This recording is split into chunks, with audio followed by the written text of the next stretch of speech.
Chapman Stadium is the site for a battle of two former champions as CSBN presents the Chapman University Panthers taking on the Laverne Leopards. Hi everyone, Matt Brown alongside Michael Hofling. Glad you can join us tonight. The Panthers and the Leopards, the two most recent football programs to win the SCIAC championship. But it'll be a battle tonight, Michael, as they both come in 1-2 in the conference. Yeah, 1-2 is not exactly where you want to start out, which makes this a must-win for both of the teams. If you're 1-3, you're looking up at the rest of the SCIAC conference and having to win almost every game if you want a chance at the SCIAC playoffs. That being said, there are a couple things this Panther football team can do to come out victorious. The first of which is that they have to get in the backfield.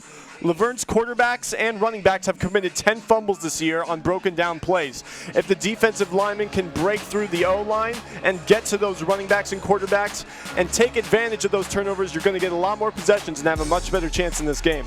Second, you got to put Dallas Parent in his place. He ran all over Occidental last week for the Leopards, going for 298 yards and 4 touchdowns. If we can stop him from using his speed and getting to the outside and forcing Laverne to go to the air, Chapman has a much better chance of winning. And last but not least, help Muni score. Joe Muni is your #1 running back for a reason, but he has no touchdowns.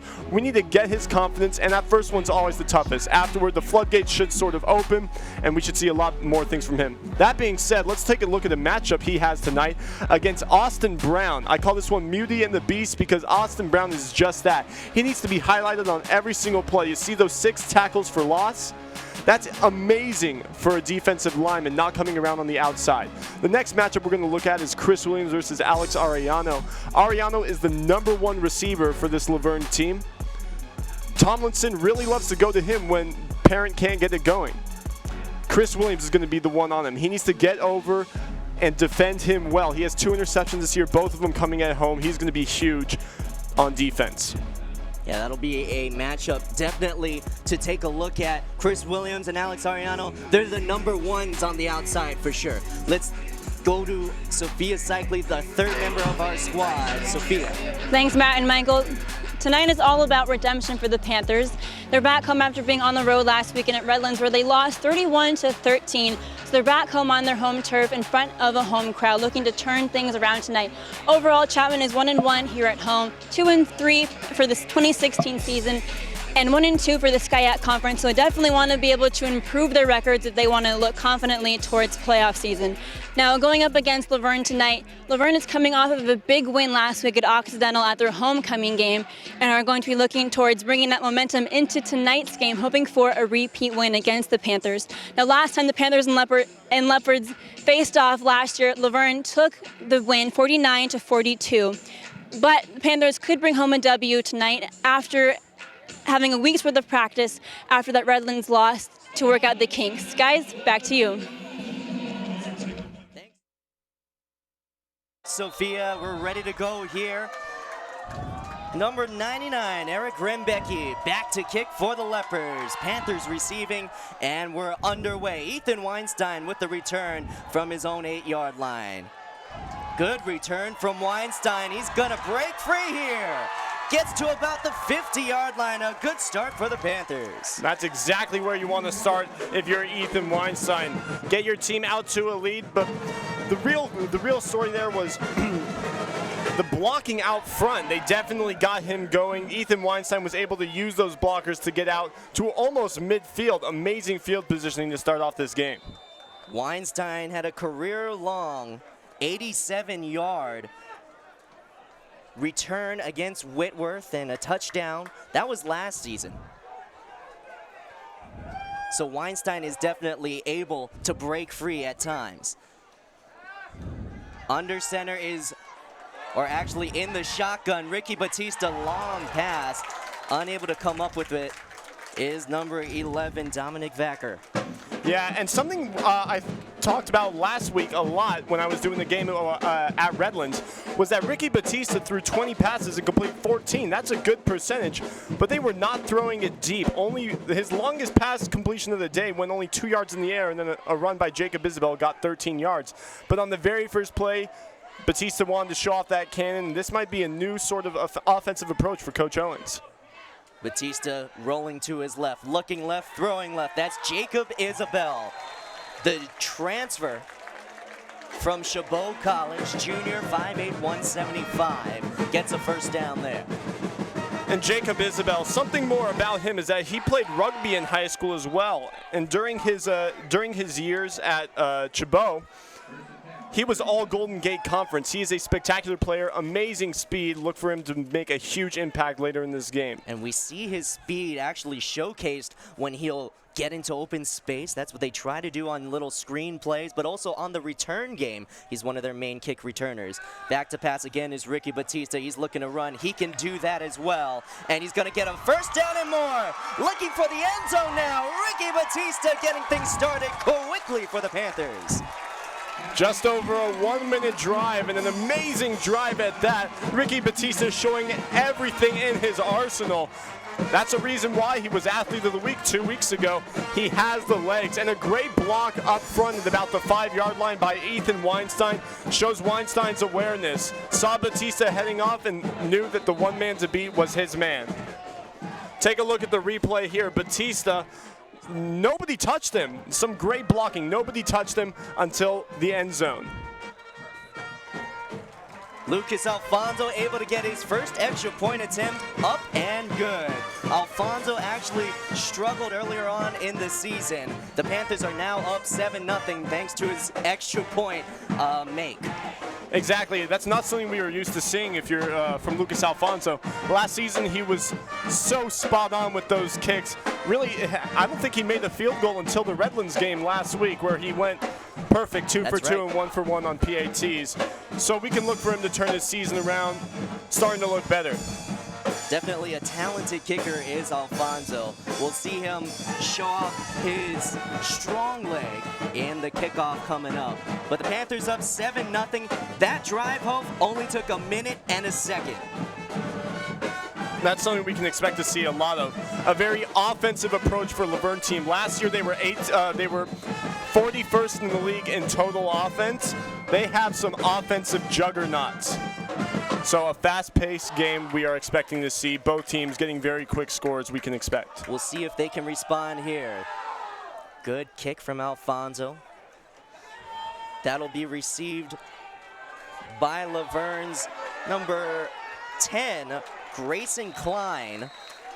We haven't seen Klein return too many kickoffs. He's a receiver, freshman out of Chino, 5'11", 180. A nice tackle on the outside by Devin Kelly. Nobody was blocking him, so he just thought, hey, I'll stand on the outside, and if Klein comes my way, I'll be able to get him. And really, Kelly was the only man left to beat. If Kelly allows Klein to get past him, that's a much bigger gain. So some clutch tackling there by the receiver. Now we get our first look at the quarterback for Laverne. It's Josh Evans, a surprise to us. It seemed like it was going to be Zach Tomlinson under center. Evans was injured. He was actually not scheduled to be one of the 2 deep quarterbacks this week. And now he hands it off straight to Dallas Parent, their workhorse. Parent goes up the middle for a few. Yeah, this is definitely a surprise to us, especially after the week that Tomlinson had last time around. He was amazing. They got 57 points. Why would you want to start anybody else? But hey, we'll see what Evans can do this week. Well, we'll see Evans hit a crossing route in his best receiver, Alex Ariano, senior from Chino, 5'8", 185. And Ariano, we talked about him in the pregame. Whoever is defending him needs to get on him and get some pressure on him. Get your hands on him. You can sort of manhandle and wrestle with him for the first 5 yards. Do that, get in his face. Evans won't be able to get it to him. Dallas Parent going up the middle, doesn't get anything there. But Parent, we will expect to see big things out of him, the workhorse running back for Laverne. Absolutely. 298 yards last week against Occidental. And that's exactly what they needed. That was only a 1-point game. Without all that from Dallas Parent, you're going to lose that game. Another player who had a great game last week was James Ferraro. He blocked 2 field goals. In a 1-point game, that's 6 points. You lose that game as well. Both those players made it to the Division III Team of the Week. Yeah, D3Football.com gives out a team of the week. They pick out quarterbacks, running backs, defensive players, all of that to make one good starting core team out of all the teams in Division III. And Laverne actually got 2 players, one on offense, one on defense, onto that national honor. It wasn't even just those 2 blocked field goals by Ferraro. Ferraro also interrupted 5 passes. That's amazing. Like, if those plays go through, that 1-point game turns into a blowout loss for you. He's played spectacularly on pass defense. 3rd down and 8 for Laverne. Handoff to Parent. He can certainly get those chunks of yards when you need them, but he doesn't there. A good tackle by the Panthers. Leader in tackles, Devin Ray. And Devin Ray, he was a 2014 academic, he was on the all-academic team for the SCIAC Conference. In high school, he actually played lacrosse as well, but decided to choose football. And in high school, his football team won 3 CIF Division I championships. He has been so vital in every part of his football career.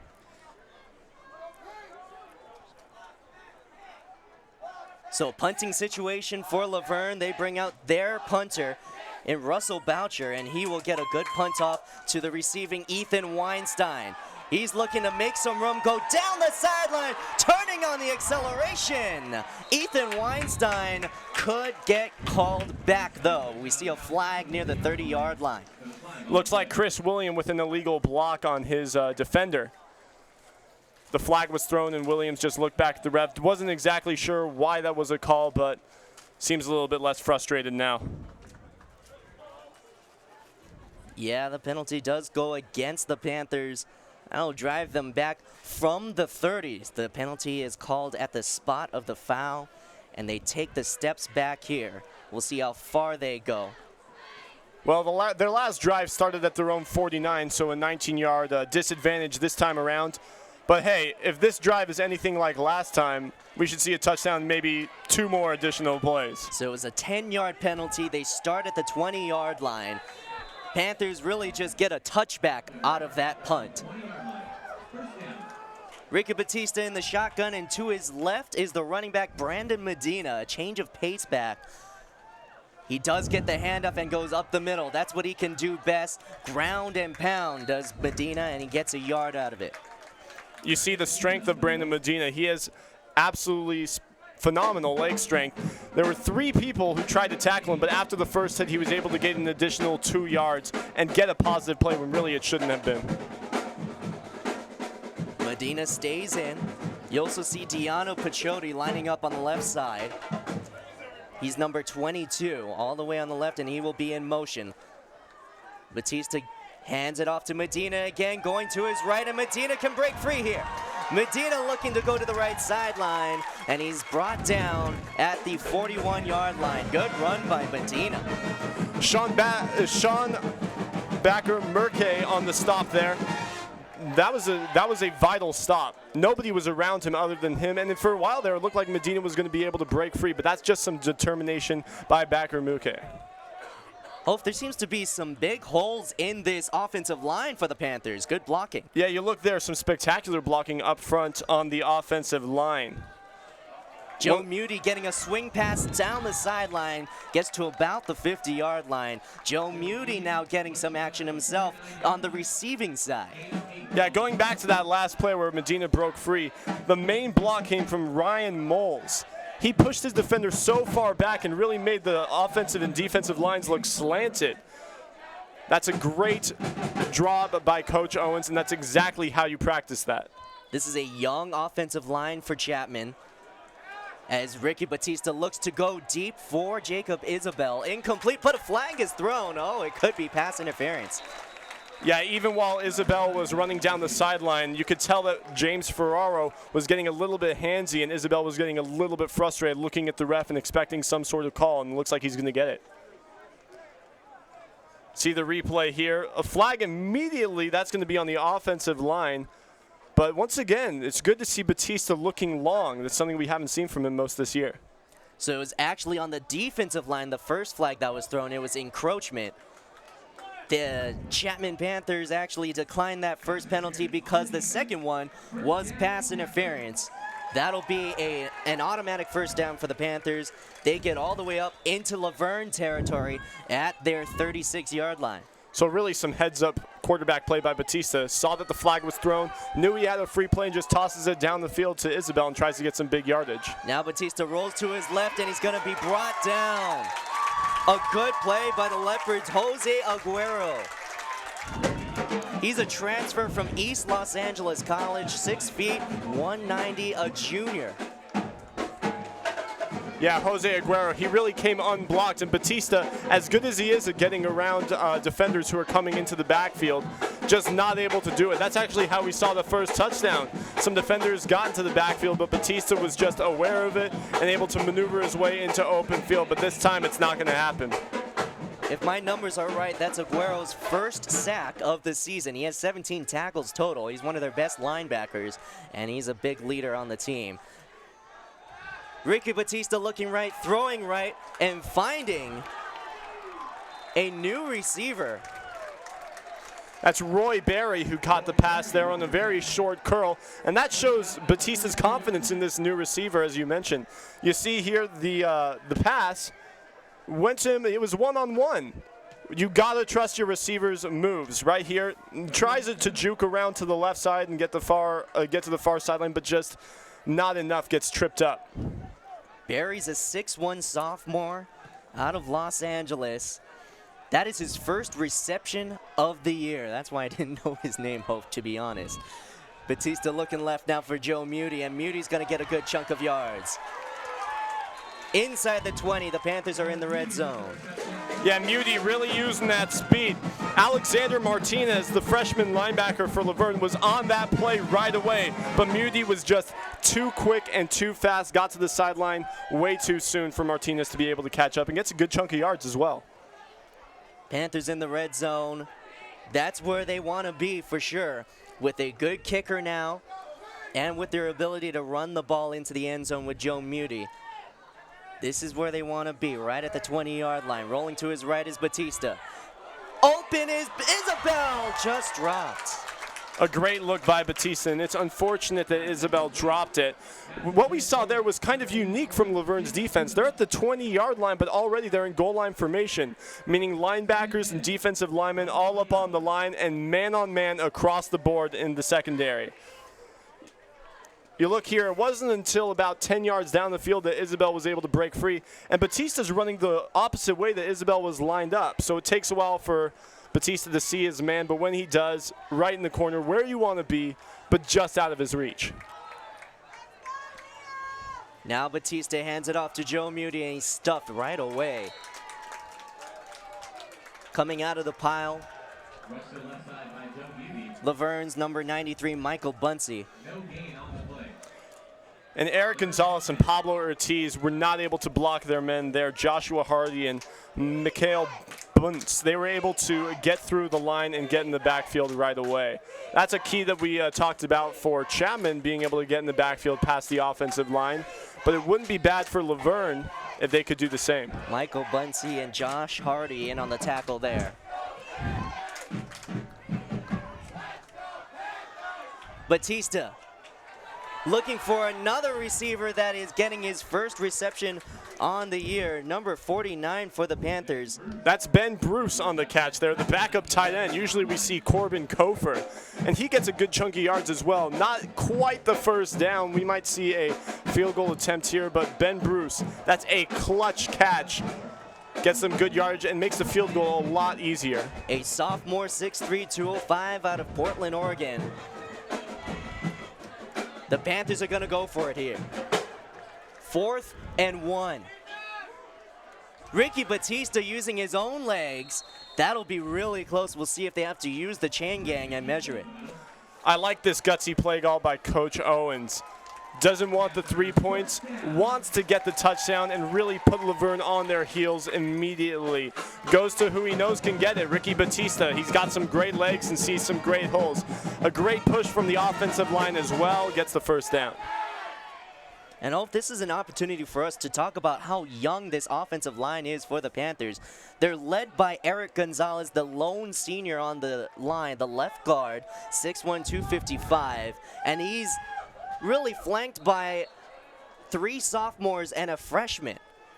You say that he's flanked, but really I haven't seen it in this game. They have been phenomenal at creating holes, besides an exception of maybe 1 or 2 plays. Batista and Joe Moody have been able to find areas, and Brandon Medina as well. They've been able to find areas and get into the open field, something that the offensive line doesn't get a lot of credit for. Usually it's the running backs who get all the fame and glory, but trust me, those running backs love it when they get good blocks. A delay of game was called on the Panthers there, so 5 yards back they are. Still first and goal, but now from the 15-yard line. Handoff goes to Brandon Medina. He is their red zone goal line back as he seems to have fumbled the ball. No call yet. Laverne says they have it. Diano Pachotti just missed his block there. And that's something you can't do. Laverne has some very physical defenders who like to strip the ball and get their helmet in on that one. See, here you look here, 4 Chapman defenders and only one offensive lineman there for the Panthers. You can't afford to do that. He's going to get swarmed, and people are going to get their hands in there and try to rip it out. You saw number 72 there get on the ground to go after the loose ball. That's Eric Gonzalez, the lone senior on the offensive line. Seemed like he did a heads-up play there and recovered the fumble. Batista with Isabel in motion. Looking across the field to Isabel. Isabel's going to be brought down immediately. Good coverage by Laverne. That's their number 24. Jose Aguero already having a sack to his credit today.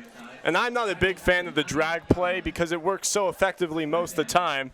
But Jacob Isabel has the speed to get around those defenders. But as you can see, there were 3 Laverne Leopards who were on top of it. And they just weren't going to let Isabel get to the outside where he could score the touchdown. Panthers taking Isabel out to put in Corbin Kofer on the line as the tight end, and they have 2 wide on the left side. Ethan Weinstein, one of your main receivers on the right. A fade route for Vacker, and he's not going to be able to get to it. He was turned around on the throw. Ricky Batista had pressure. And once again, Ricky Batista throwing at Jose Aguero. Whoever is lined up against him, they think Jose Aguero is a weak matchup.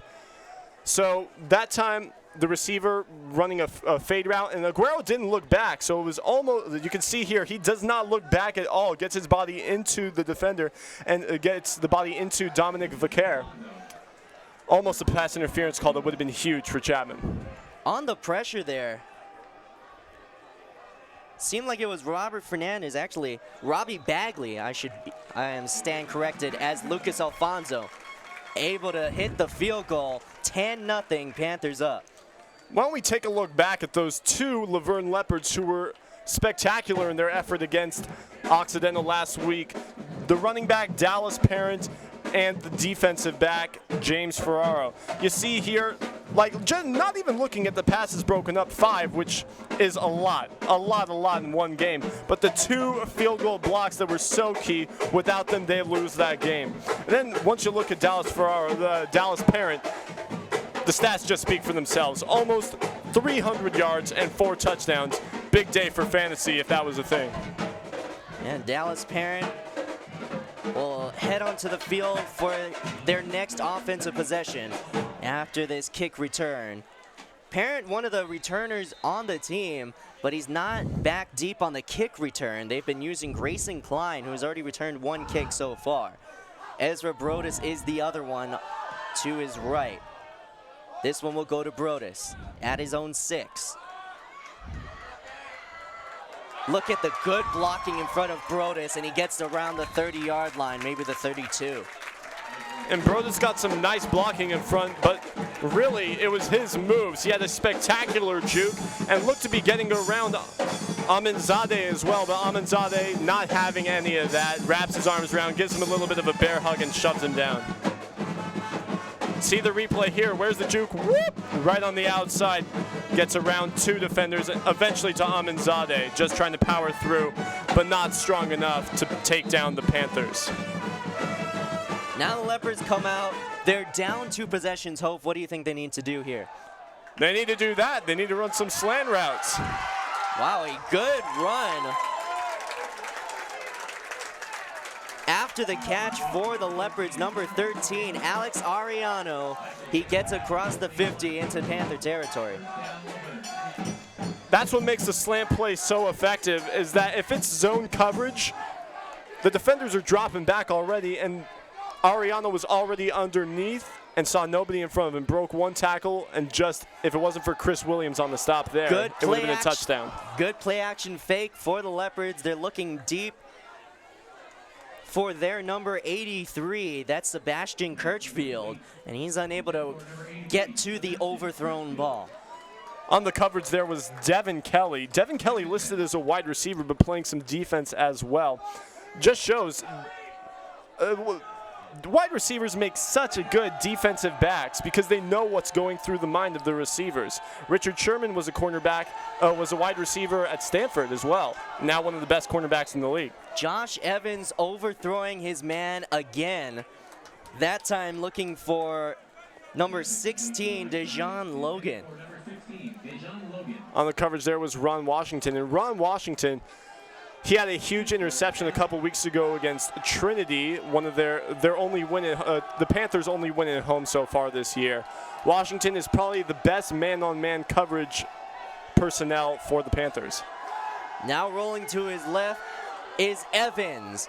Another throw over the head of his man. Again looking for Ariano there. But Josh Evans looking to just go deeper than what his receivers are looking for.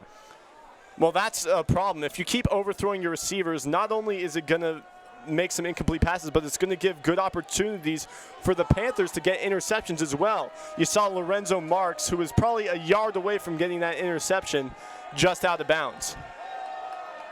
Evans, a 5'10 sophomore out of Martinez. He's looking to get the Leopards going offensively with 3:08 left to go in the first quarter. A running back pass by Dallas Parent, and he is able to hit Sebastian Kirchfield for a big gain inside the 10. And for a second there, it looked like the Chapman fans were going to be cheering because Lorenzo Marks got into the backfield immediately and started rushing at Parent, but Kirchfield able to get it. Look at the replay here. That's a touchdown, but Chris Williams so tough. Kirchfield is a big man, but Williams able to take him down. Dallas Parent able to get it into the end zone himself here. Oh, they're going to mark him short. Hope, I thought he was able to get it across the line. I thought he was too. It didn't look like his knee was down, but a second chance for the Panthers, and you cannot afford to waste it. Second down and goal. The Panthers do have some goal line defense in them. You can see the knee down at the 1 yard line before the ball crossed, so a good call. Dallas Parent up the middle, easy touchdown. And this time there's no doubt about it. The only person that had a chance of tackling him was Ricky Medeiros. But Medeiros goes down, not able to get the feet of Parent. So Laverne on the board now, thanks to Dallas Parent. Parent last game had 4 touchdowns. Panthers definitely don't want to do that again. We take a look at the 2-point conversion that won Laverne the game last week against Occidental. And who did he go to? Ariano, none other than that. Got to go to your number 1 receiver in clutch situations because big-time players make big-time plays. And this was a huge 2-point conversion for the Leopards. Well, during that replay, the Leopards were able to convert the PAT.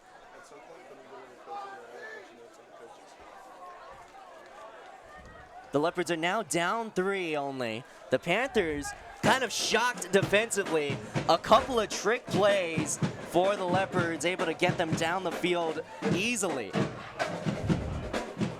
And Chapman's going to have to look to answer back at this one. Bob Owens, you got to know what's going through his mind. Bob Owens actually an alma mater from Laverne in his 11th season with Chapman. 3 SCIAC championships in his career, 2 with Whittier and 1 for Chapman 2 years ago. And you have to imagine he wants to even up that championship record with Chapman as well. Wants to get that second one as soon as possible. Jacob Isabel will receive it at his own 11. This is where he can turn on the afterburners if he can find a hole down the sideline. He was looking to go there, but he was stopped immediately. He can give the stop to Laverne's Tucker Hartman, getting to the sideline before Isabel could. And Julio Garcia getting in on the stop there as well.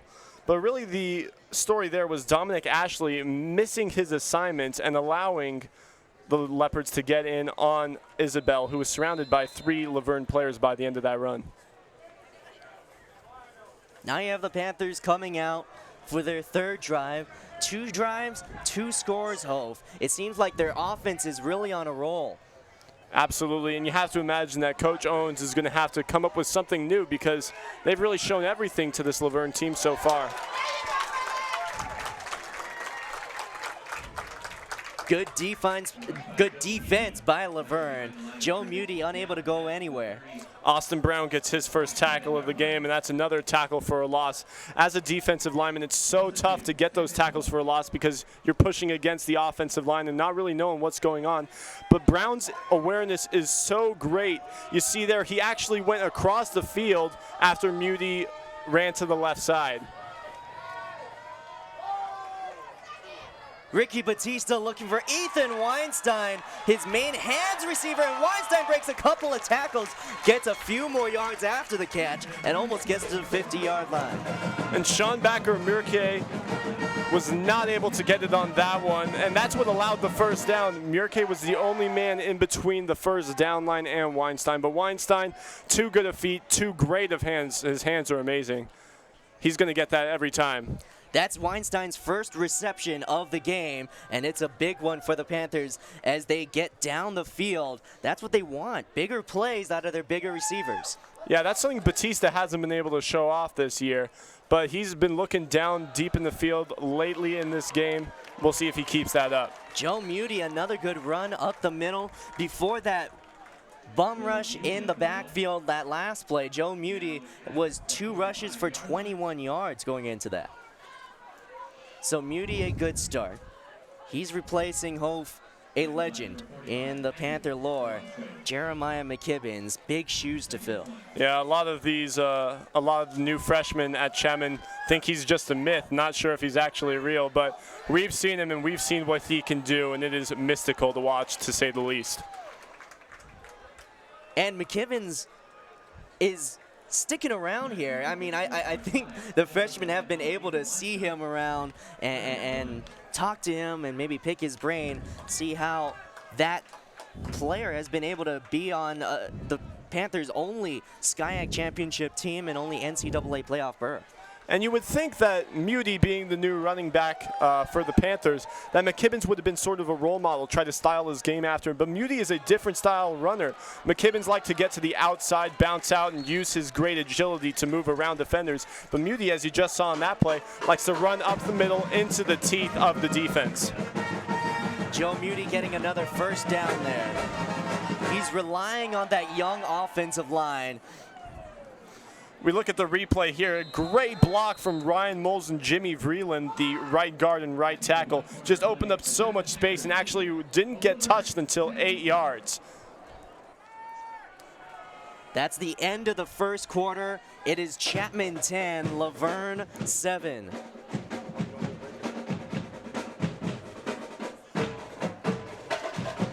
We're going to take a break here on CSBN. You're watching Laverne and Chapman. Chapman up by 3. Follow your dreams. Chapman University.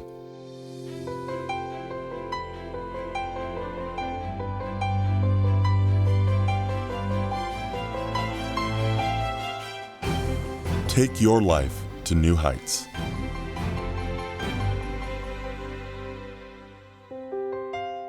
Chapman University.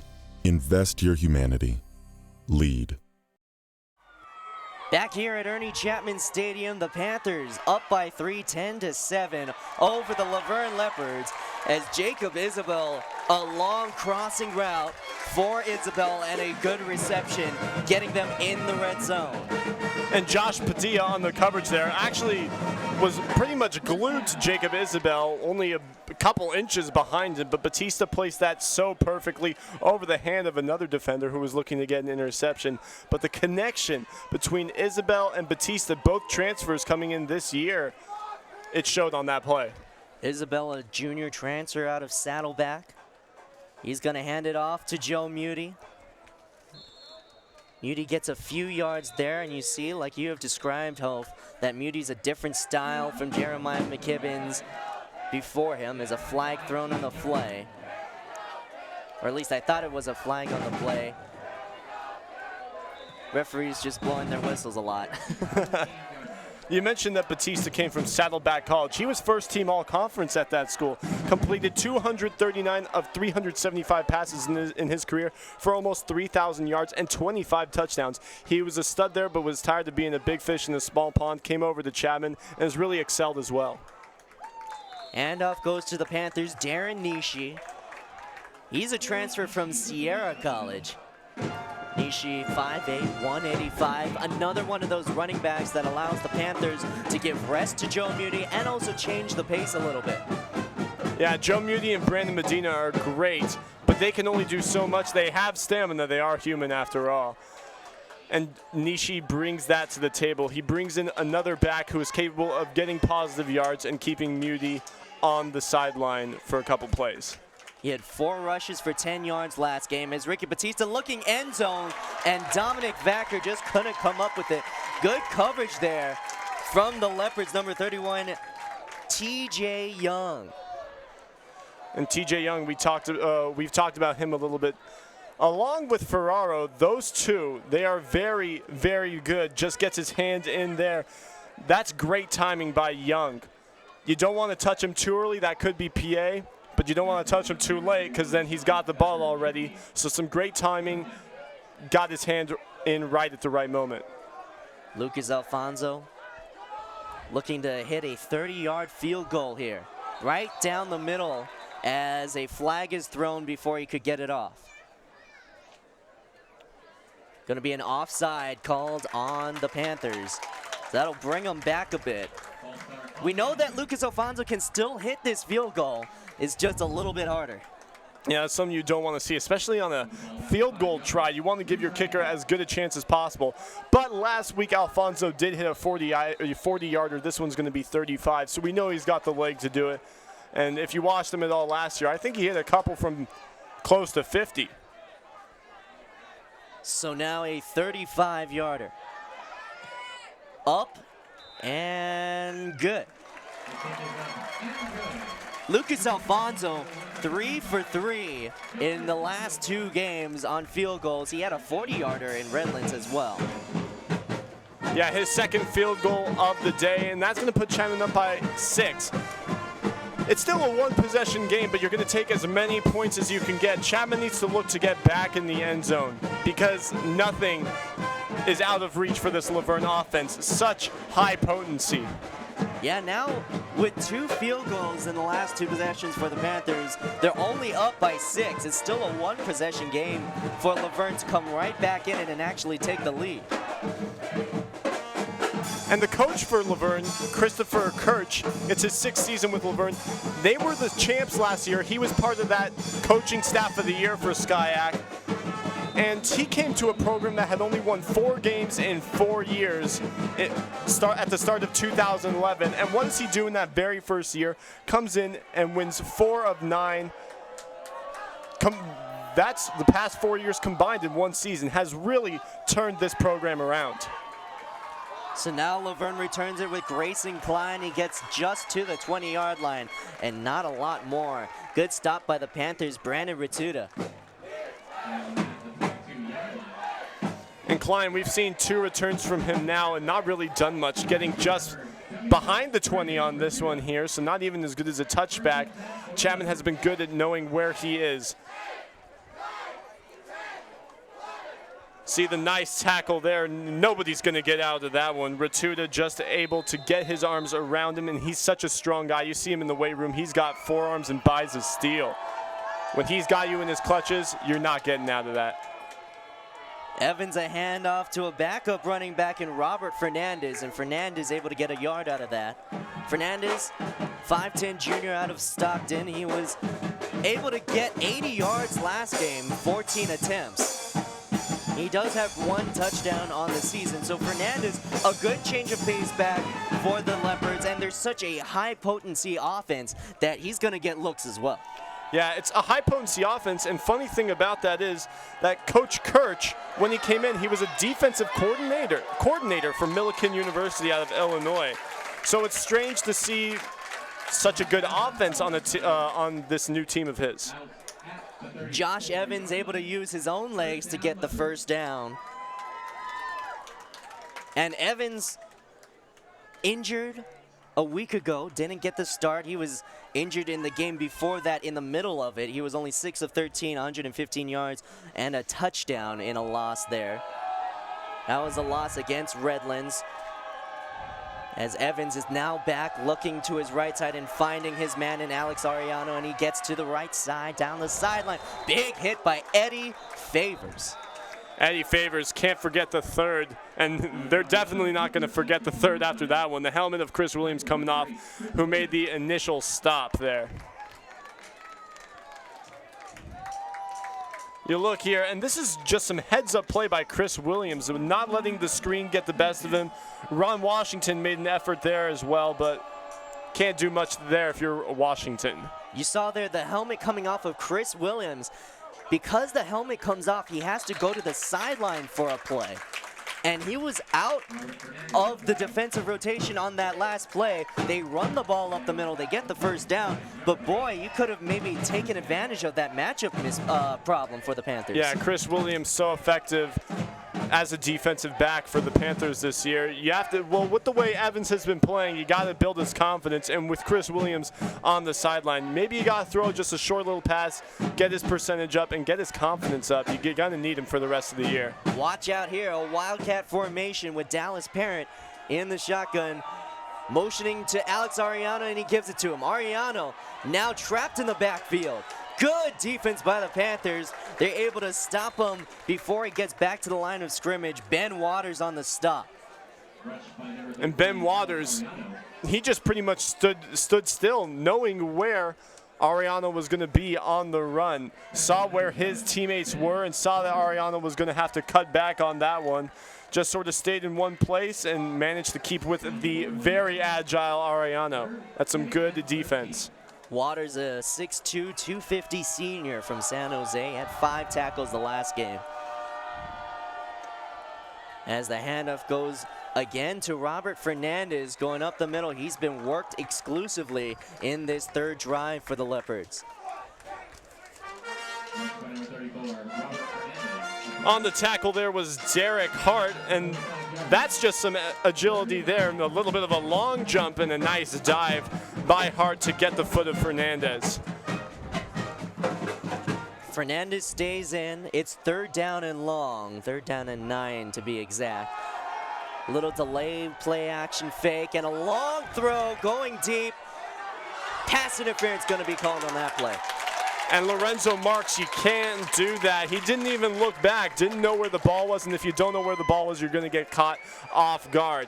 It looked like the receiver was going to catch it a little bit sooner, maybe a little bit of a fake out, drawing the contact from Marks. Well, now, Hope, if this were the NFL, the ball will be spotted from the start of the foul. As you can see on the replay here, Marks doesn't even look back, just eyeing down the defender. You cannot do that. Arellano jumping a little bit early, possibly trying to draw the contact. What I was going to say is that the pass interference would have been maybe inside the 10 in the NFL, but now it's only at the 40-yard line of the Panthers, as Josh Evans is wrapped and brought down by the Panthers' Andrew Deacon, 6'1" sophomore out of Sammamish, Washington. And Andrew Deacon on that defensive line able to break through against Bo Kitson. Eddie Favors the man on the ground there as we look at the replay.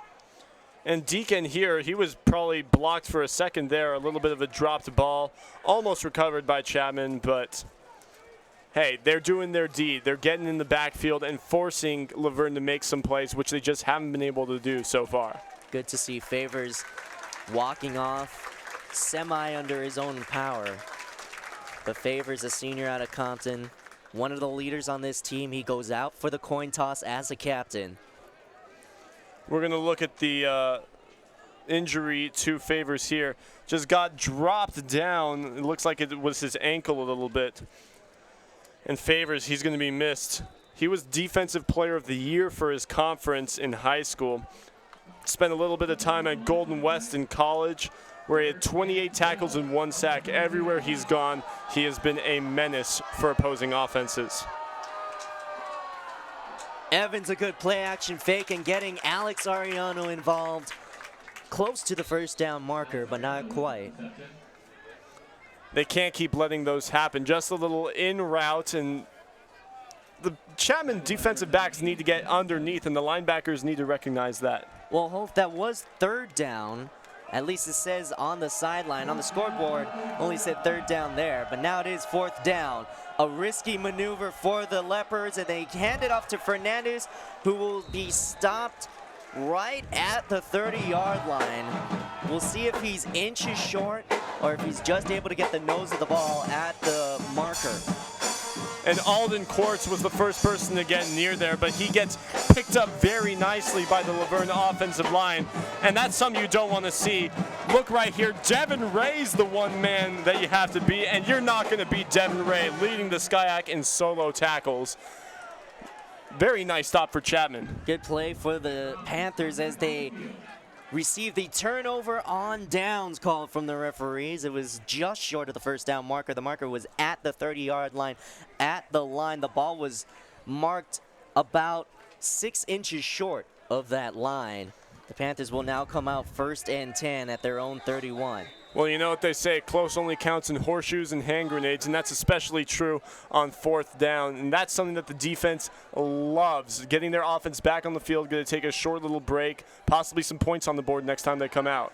Batista looking for Vacker down the sideline. He gets him for a first down.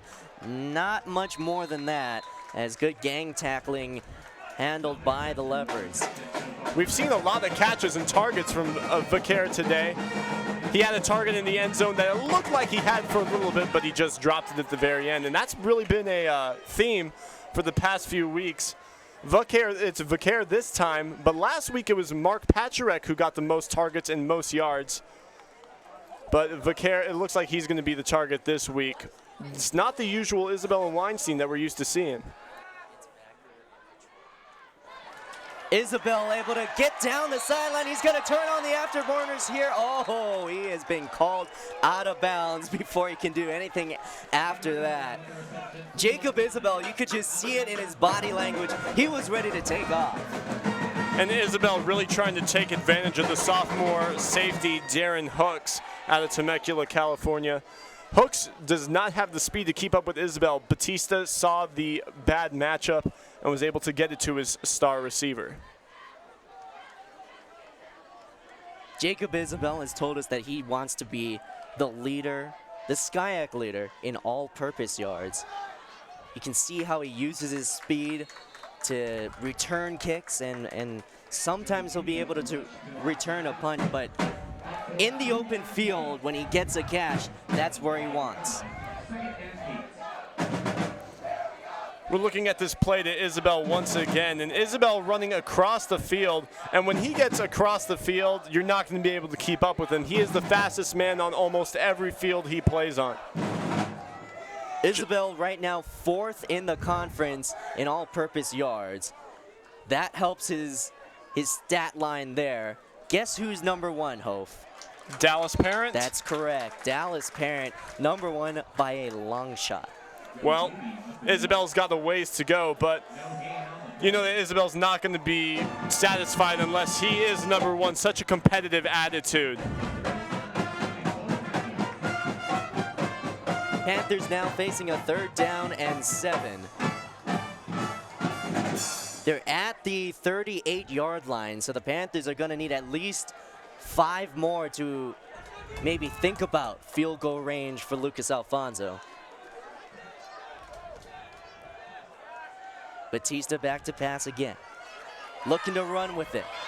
He's got such great legs, able to get to the 24-yard line. On the tackle there was Josh Padilla, but not able. He needs to come up sooner. He needs to see that Batista is taking off and get to that first down line. Needs to be a great wall. He's set up 2 yards behind that line, and Batista knows where the first down marker is and is able to get there very effectively. Batista now looking for Ethan Weinstein. Good turn and a catch. Touchdown, Panthers. So Ethan Weinstein has had 2 great returns, and finally he gets his second catch of the day, this one for a touchdown. Burnt his man immediately off the line. You can see here, gets separation with just 7 yards past the field, past the line of scrimmage.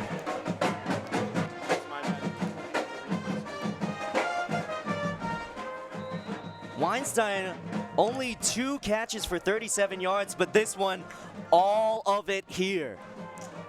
Lucas Alfonso for the PAT. He is 2 for 2 in extra points and 2 for 2 in field goals so far. Lucas Alfonso has definitely turned it around. 6:05 left to go in the first half. The Panthers are up by 13. Hope the Leopards do need to respond before the half hits. And you can expect them to. Laverne's offense can do anything if they put their minds to it. I'm not trying to say that they should, because I'm a Chapman fan, but you know, we love to see good games here at CSBN. So coming into this drive, Dallas Parent, 16 yards only on the ground. Definitely going to want to improve on that in this drive. Maybe that's why they went to Robert Fernandez that whole last drive, to maybe mix things up on the defensive side for the Panthers. Well, you have to imagine that the week heading into this game, that their #1 plan was to stop Dallas Parent. They've been able to put that to good use so far here. Only 16 yards, as you mentioned. Well, that was one of your keys to the game, Hope, is receiving that. Ezra Brodus at his own 3-yard line, so a good 20-yard return there. Brodus on his second return gets out to the 26-yard line. We've seen 2 returns from Klein and 2 returns from Brodus, and both of the returns by Brodus have gotten out past the 25-yard line. You have to imagine that Chapman is thinking about just kicking it over to Klein, who hasn't been able to get past the 20 at all so far. Hope it was 57-56 the last game. You can expect a lot of kick returns from both returners, and Ezra Brodus had 7 attempts at it. He got 139 yards out of that. That's good for his all-purpose yardage stat line, as Dallas Parent gets stuffed behind the line. Good play by the Panthers. Number 43, I believe, Lorenzo Marks, I believe, on that play. I think it was actually Trevor Ross who got into the backfield there. Right, number 41, Trevor Ross, a 5'11 sophomore from Los Gatos.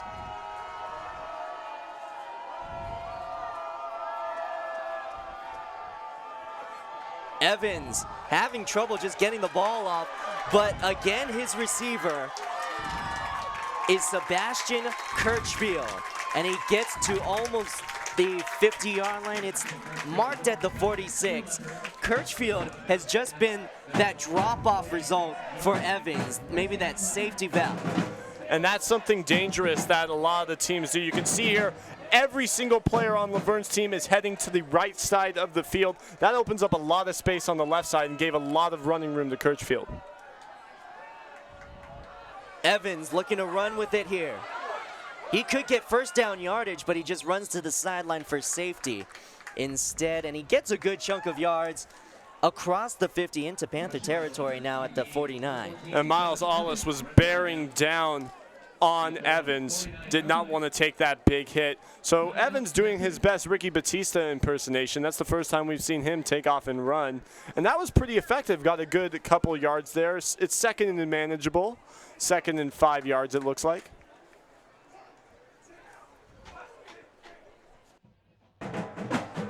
So the Panthers up by 13. Defensively, they do want to get a stop here before the half comes. Do you think they're able to stop Dallas Parent some more? Because the Leopards are really spreading the ball around here. I think that the #1 defensive game plan for Chapman for the rest of this half should be to stop Alex Arellano, actually. He has been coming up huge in these plays coming in. We look at Dallas Parent right here. He hasn't been a big factor in the receiving game, so if they can force Evans to throw the ball through the air, Arellano and Kirchfield are really the only two who have gotten big chunks of yards. If they can stop him, Dallas Parent has not been effective in this game. You see the 9 touchdowns there for Parent. He has one already in this ball game. This is a prime position for Josh Evans, though, to look for Alex Arellano, as you said, because Arellano has been quiet this drive. There's really just one big play to Sebastian Kirchfield to get the Leopards to where they are right now at the 49-yard line of Chapman, 2nd down and 5. Well, Arellano is right in the middle of that trips bunch on the right side. Good option play, getting it to Parent, and Parent's going to get a 1st down and more. Good lateral moves by Parent as he's finally stopped by Ben Waters at the 37-yard line. About a yard short of the 1st down marker. It looked like Ben Waters and Adam O'Shea were going to be able to stop him. But Dallas Parent, very slippery as a running back, gets right in between the two of them and is able to get an additional couple of yards. A great look by Fernandez to make sure that he gets that option. Incomplete there. You heard maybe a fan in the Verne section trying to call for a pass interference call on the Panthers defense. And that was a little bit of a mismatch. You got the very strong and bulky Ben Waters up against the Dallas Parent. Lucky it was just a short little curl route on the circle by the halfback. But Ben Waters needs to be careful. If he finds himself against the Dallas Parent, that might not end well. Rolling to his right is Josh Evans, and Evans can really run. The Panthers not applying too much pressure on him. They have defenders waiting for him at around the 30-yard line, but that's a 1st down by the time they get to him. Yeah, and this is the first drive that we've actually seen Evans start to use his legs. Notices that a lot of the Chapman defenders are staying on that 1st down marker and coming in when they realize what the play is. But that's the greatness about a quarterback run. You can't tell if the play is going to be the quarterback taking off or if it's going to be a pass, because until he gets past that line of scrimmage, everything's fair game. Evans has had a long of 90 yards on the ground before, as Dallas Parents gets stuffed at the line. You look at the Laverne rushing weapons, and you have Josh Evans as their 2nd best option. Evans 297 yards coming into this ballgame, and he only played 4 games before this one. Evans averages 7.6 yards per carry. Parent coming into today, only 7.2. So really, the option sometimes is to look at Josh Evans as the primary rusher. Well, we've only seen one option. However, a fumble there could stop all of this, and they're going to say it's Panther ball. Coming in and falling on that was Derek Hart. Hart has already been involved in another play this game. Good activity from the defensive end. And Josh Evans, just right when I'm starting to compliment him on his running skills, he can't control the ball on that play. And yes, Josh Hart able to fall on it for the Panthers. Sorry, Derek Hart, 6'2" junior from Lake Tapps, Washington. And that's just the problem. Josh Evans trying to use his legs, and he's been doing so very effectively. Now 4 fumbles on the year, but that's just the issue. When he runs outside of the pocket, it opens up for, if the defenders see that, there's nobody blocking really, only Dallas Parent, who's not going to be able to block a linebacker. Jacob Isabel, good hands across the 50 to the Leopards' 42-yard line.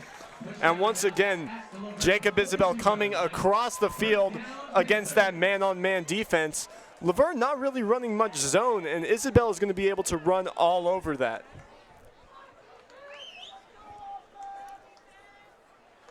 Now the Panthers set up quickly in Leopard territory. They have 3 minutes to get a score off before halftime starts, but a false start on the Panthers offense will bring them back a bit. That does stop the clock. They seem to be in a rush, and you could tell by the young offensive line jumping early there, the Panthers weren't really ready for that next play. Yeah, Eric Gonzalez jumping a little bit on that play. That's an issue. When you hurry up, you're not quite sure what the play is, not quite sure what the count is for the quarterback, and that can cost you some key yards. Batista handing it off to Muti. No, it's a pass. Looking for Isabel again. That one's short, but a pass interference is going to be called on the Leopards. Anthony Young, TJ Young as they call him.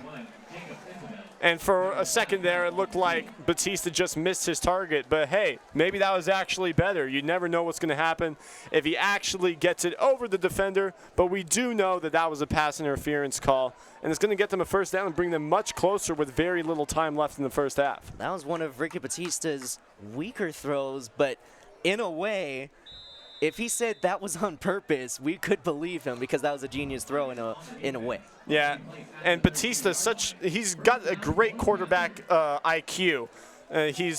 He's been on the dean's list in high school and at Saddleback College. He's just a smart guy all around, showing off his football smarts if that was on purpose. I bet if we asked him, he would say so. Jacob Isabel, another good catch. He's that #1 receiver for the Panthers. That's his 5th catch already in the ballgame. That was an athletic catch. Got up and showed off his vertical a little bit there. Getting up, it looked like about 1.5 feet off the ground. And Batista, just a really quick throw over to Isabel. They're just trying to get some good yardage, make it 2nd and short, 2nd and manageable, as I like to call it. That's exactly where you want to be. Isabel only 5'8". So he really does have to reach for those higher throws, but Batista seems to know his receivers well, able to put it in a place where only they could catch it, even if they're only 5'8". Yes. One play that we especially saw them on was the touchdown throw to Ethan Weinstein. Just in his hands. That was placed so perfectly over the defender and right at the edge of Weinstein's reach. You're going to get that every time. A downed Leopard on the field. We can't get a number on him yet. But that stops the action for a little bit. Cameron Graham is on the ground. He's from Bristol, England, Hof. One of the international students on the field. Graham, a 6'5" sophomore.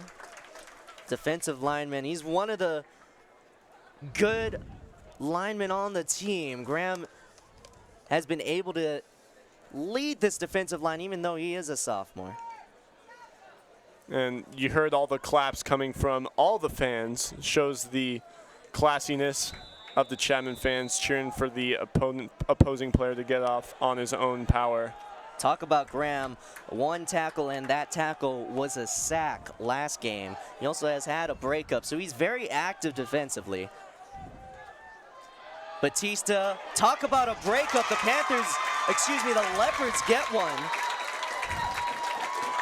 The interception there by Israel Macias. But really applying the pressure there was the key there. Josh Hardy was able to get in there and put 2 hands on the ball. Good tip there. Just dropped by the Leopards. Number 33, Israel Macias, a junior out of Glendale, 6 feet, 200 pounds. 4 tackles last game. He has 19 on the season. Well, for a second there, it looked like it was going to be an interception. And capping off what we thought looked like a very well-developed drive by Chapman. Luckily, they get another chance. Josh Hardy looking to make the interception himself there. Hardy's so active on the defensive line. Batista keeps looking to his right, and that's exactly where Hardy is. Hardy's been reading his eyes very well. And that's something that most of the Verne team hasn't been able to do. The linebackers have been staying at that first down marker, not looking at the eyes, just trying to stay away of their own surroundings. That's tunnel vision, as we like to call it. But Hardy on that defensive line, he's showing them how it's done 2 plays in a row. That was 4th down for the Panthers, so they turn it over on downs. The Leopards now get a chance at it. 25-yard line. They need to go 75 yards in 1 minute and 43 seconds. Sebastian Kirchfield again. And I just rechecked it. He doesn't have a reception recorded before this game. So the Leopards may be keying in on him since the Panthers have nothing really on him to look at. Kirchfield looks like a big guy. Got some very scary hair as well. Only 5'9", 155. Great speed, able to get around Devin Kelly and get some good yardage on that slant route. He is a senior, so he's one of the leaders on this team, as a long throw down the sideline over the head of Dallas Parent. On the coverage there was Chris Williams, and a little bit of contact. Dallas Parent looking for a call there, but as the rules are stated, if a receiver steps out of bounds before they catch the ball, they cannot catch it. It becomes illegal for them to touch the ball, so really no reason for the referee to throw the flag there. And on the last play, Josh Evans knocked down. He was on the ground for a little bit longer than trainers wanted him to have been, and the trainers are going to walk him off to the sideline. You see there on your screen on the left side, number 5, that is Zach Tomlinson. That's the quarterback hope we were talking about coming into the ball game. Tomlinson led the team last week, his first start of his career, 14 of 19 for 205 yards, and he looks long for a good chunk of yardage here. Alex Ariano, the man he was looking toward mostly last game, gets him across the 50, and the Leopards are in Panther territory on the first attempt by Zach Tomlinson. Well, if you thought Evans was looking a lot toward Ariano, you haven't seen anything, because Tomlinson loves to feed his man Ariano. That was very apparent last game, and we're going to see a lot of him this game as well, especially with Tomlinson in. Timeout called by the Panthers here. Take a look at the SCIAC games tonight. You have Cal Lutheran and Whittier. Cal Lutheran, one of the top teams in the conference, taking on a Whittier team that has been struggling, no wins so far this season. And a good game in Claremont and Redlands, or so you would want to think. Two better teams in the conference, and Redlands taking control there. Pomona, Pitzer, and Occidental, a much more even slate there. Do we have an interview with Joe Meady coming up or something? And that's something that you like to see if you're Chapman, because Claremont is such a tough team, as you said, but Redlands beat Chapman last week 31-13, so you like to see them beat up on the tougher teams as well. Just lets you know that you can compete with the best teams in this league. Redlands 3-0 coming into this week, and both teams on the field would like to see the undefeated teams get beaten so they can get back into the playoff conversation, or I should say championship conversation. Whoever has the best record and, of course, or wins the tiebreaker, whatever it may be, will be the SCIAC Conference champion. As a good sack by the Panthers, Dominic Luca, the senior, able to get Zach Tomlinson down there. Luca, a 6'2", 230 senior from San Jose. And Dominic Luca able to beat Bo Kitson on that right side, bringing in 2 defensive ends from the right side of the field. Luca making his way all the way across. Tomlinson actually rolled out to the left, but it shows Luca so much determination and so much stamina to be able to get over there. As you can see on the play here, there was only 2 offensive linemen on the right side, but 3 rushers. That's going to leave Luca unblocked. Dominic Luca from your whereabouts, San Jose, huh? Exactly, yeah. Zach Tomlinson coming back out, and definitely seems like he's going to be the guy on this drive as Josh Evans goes out with another injury. So Tomlinson, with 4 touchdowns last game, definitely has it in him to get one here. It's only 2nd and 18. He can get big chunks when he needs it. Back to passes, Tomlinson, looking deep.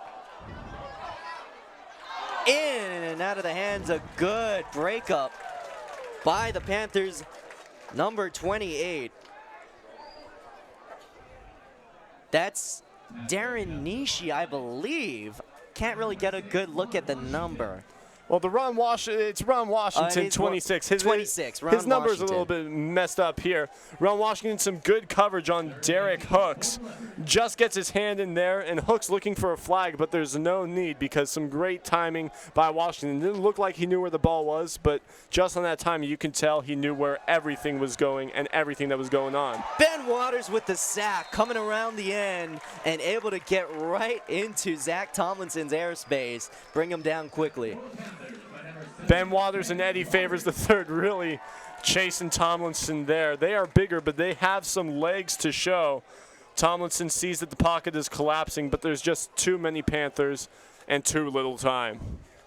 So it's 4th down. The Leopards are just going to wait it out as we come to 10 seconds and under. Leopards are going to take one more shot, maybe. Doesn't look like Zach Tomlinson is going to hurry it up. Oh, they're going to call a timeout here with 0.7 seconds left to go in the first half. So the Leopards, maybe one of everybody's favorite plays here coming up. Maybe a Hail Mary, huh? Or maybe another little trick play that we saw earlier to Sebastian Kirchfield. We could see another running back pass. I'd love to see a flea flicker. I haven't seen one of those in a long time. But, you know, they're probably going to go with just a little halfback screen. That's the go-to right before half or end of the game play to get some big yardage. It's one of those plays where it could get you dozens and dozens and dozens of yards, but it's also a very risky play, leaves your quarterback very exposed on whatever side the halfback is getting screened to. Well, going into the half, the Leopards only with 45 rushing yards as a team, Hof, and that doesn't count that Dallas Parent hasn't gotten all of those yards. So the Panthers defense shutting down the run, that's the first thing they needed to do, and that's why they're up on the scoreboard, as you said in your keys to the game. And I'm not exactly sure if even Parent is the leading rusher so far. That's how effective Chapman has been against Parent. It looks like it's been Evans who's been leading the league in rushing just on those little quarterback scrambles. Well, Parent does have 26 yards, Evans with only 18, but yeah, very close. As a little pitch and catch and a little lateral play for the Leopards. Dallas Parent ends up with it. That was a good little hook and ladder play for the Leopards, but it doesn't end up in much. The Panthers go into the half up 20-7. Oh, you could say that their first half was exactly what they wanted. Yeah, and if you're Coach Owens, you have to be happy. I don't know what you could say in that locker room that would be anything other than job well done. Nice job. This is what we practice. Stop Parent, force them to throw it, maybe handle Arellano a little bit better, but nothing much else. They were able to get to the quarterback effectively with 3 sacks and a half. What else could you ask for? Well, if you're Laverne, though, you haven't played that badly. Just a little struggle on the ground, and that's what really gets them going, maybe in the first half, to get the rhythm offensively, and it hasn't happened. Chapman defensively on the line has been strong. Well, you say that they haven't played bad. I can really only say that for the offensive side. Their defense needs to be able to step up and stop Weinstein, Isabel, and Batista. Joe Muti has been good as a little bit of change of pace from the passing attack, but they need to force it back into his hands, back into Brandon Medina's hands, back to what Chapman's used to. But, hey, if Batista keeps seeing open receivers, he's going to keep tossing it, and he's going to keep making it. Jacob Isabel, to your credit, 89 points as we go down, 89 yards I should say, as we go down to Sophia Cycli with an interview. Are we good to go? I don't know. He's going to let us know. Head coach Bob Owens. Now, coach, how do you think Ricky Bautista did so far as quarterback, completing passes? What are your thoughts? Ricky's doing a good job. The guys on the other side, receivers, our offensive line's doing a good job of giving him time to throw the ball, make good decisions. We've seen some guys make some outstanding catches. Overall, I think we're fairly balanced offense. I thought we let a couple of touchdowns get away that right now instead of 20-7 could be 21, could be 27-7. They're a very explosive football team, so we want to get as many points as we can. Now, what changed from last week's game against Redlands to today's game? What did you guys do in practice defensively to improve? Nothing. Every week is different. Every team is different. And, you just kind of, they say in football, it's any given Sunday. In our case, it's any given Saturday. Situations, circumstances change, and momentum is a great part of it. And right now we got it. And we need to do a good job, make some adjustments at halftime, and come back and see if we can keep it and win this game. So what can we expect in the second half from the Panthers? Huh? What can we expect in the second half from the Panthers? Well, if we do everything right like we should, more the same. Great. Coach, well, thanks so much for the time. Guys, back to you. Well, those cheerleaders definitely had some to cheer for, and this band definitely has some good tunes to play. We are yet to see if Chapman will be able to keep this up. It's halftime. Chapman leads. We'll be right back.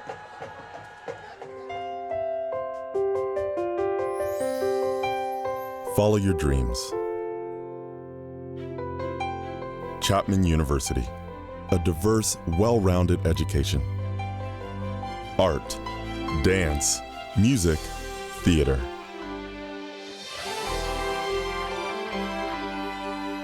Empower your future. The performing arts at Chapman University. Create. Panthers up by 13 at halftime as we welcome you back to Ernie Chapman Stadium. It's been a good game so far. Matt Brown, Michael Hofling, glad you're with us on this Saturday night. It's been a big night Saturday night, but here in Orange County, it's the Panthers and the Leopards, a rumble in the jungle, if you will. And the Panthers coming out with strong defense, but also a good offense to spark them in the first half. Yeah, the offense is really what was key when it comes to this 13-point lead that they've built. What started off, let's take a look at the highlights. What started it off was the huge rush by Ricky Batista, On this rush alone, he has more yards than Dallas Parent on the night. Then here we see the Laverne double pass, which got the score a lot closer. Sebastian Kirchfield making the catch there from Dallas Parent, and then Parent himself rushing in for the touchdown. A perfectly thrown ball by Batista to Ethan Weinstein furthered the gap. And then here we see the big play. A nice effort by Derek Hart to come up with the fumble recovery, stopping that that offensive drive. Josh Evans, you see on the right there, started the game. He even started the season. But injuries have led to Zach Tomlinson taking over under center. Hope Tomlinson ended the half there. Do we see him in the second half? I think we do. He has played pretty good and played pretty well last week as well. I think he's proven himself enough, just like quarterbacks like Tom Brady or Dak Prescott getting their chance when the starters go down. Tomlinson has shown that he can be as effective, maybe even more effective than Evans. Yeah, and we don't know exactly what's up with Evans' injuries on the field, but we can tell you that Tomlinson has been able to equal Evans and sometimes surpass him in the short time that Tomlinson has been the quarterback, equaling Evans' touchdown numbers as well as interceptions, so a little bit of plus and minus with Tomlinson. More touchdowns in a shorter amount of time, but also more interceptions. Yeah, well, the more you take, the more you give. Tomlinson has that big play ability, something that Chapman has definitely got to watch out for, as they will probably see an entire half of him coming up. Well, a good crowd here at Ernie Chapman Stadium. The Panthers up. Follow your dreams. Chapman University. History, philosophy, peace studies, languages. Study abroad and explore the world. Become a global citizen.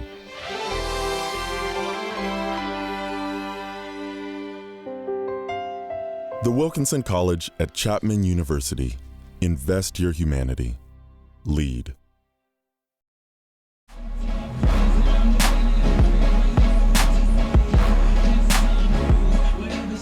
20-7 Chapman as we get started in the second half.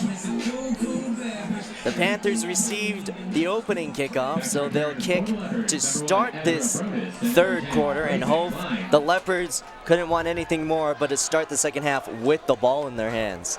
Yeah, you got to imagine that they're pretty hyped. Coach Christopher Kirch has got to have said something to get them hyped up, knowing that they can come back in this game. Lucas Alfonso, the kicker, kicking it off, and it'll go to Klein, who's going to receive it at his own 12. Good return for Klein, but he's upended. Upended by the Panthers. I believe that's number 85. That's Roy Berry. We've seen one catch from him so far in this game. It was a big catch that went for a first down, and this time it was an even bigger hit. That's something you're going to want to watch over and over again if you're in the good defense, able to stop the return before it gets too out of hand just past the 25-yard line. You see Lucas Alfonso taking his helmet off in a bit of frustration. The kickoff was a little bit shorter than the previous ones. So now Laverne with good field position at the 27-yard line. Dallas Parent getting stopped short again, and you see Zach Tomlinson, the quarterback out there for the Leopards. And Adam O'Shea was just able to, he saw where that run was going, just able to push off Tyler Baeza, who was blocking against him, just pushes him off him, runs straight to where the hole is, and is able to get Parent. Dallas Parent only 22 yards in the first half. High throw. Tomlinson looking for Dejan Logan. And that's some good coverage by Washington. A little bit of separation can mean a whole lot. Lucky for Washington, that was a little bit overthrown. And a little bit of deja vu at the very beginning of the first half. We saw Evans, who was the quarterback back then, he overthrew a bunch of his receivers, so maybe a little bit of not something you want to see if you're Laverne's coach. Dejan Logan, last game, 9 catches for 155 yards, 2 touchdowns. That's a career high for him, and he gets this on a crossing route over the middle. Almost a first down there. Logan getting some action early in the second half. Not quite a first down, it'll be 4th down for that Panther defense, who have looked strong so far. And Eddie Lee Favors and Devin Ray really working together, just staying put at that first down marker, knowing where the offense needs to get, and just making sure, if anything, they do not get there. Great defense. Both of them a part of the defensive line and the linebacking core, the front 7, if you will, and that's where you find the most senior leadership on this team, the front 7 on the defensive side, as a punt by Boucher goes toward Weinstein, but Weinstein won't pick it up as it bounces out of bounds at around the 30-yard line. So the Panthers will pick it up, 1st and 10, set up shop at around the 28-yard line.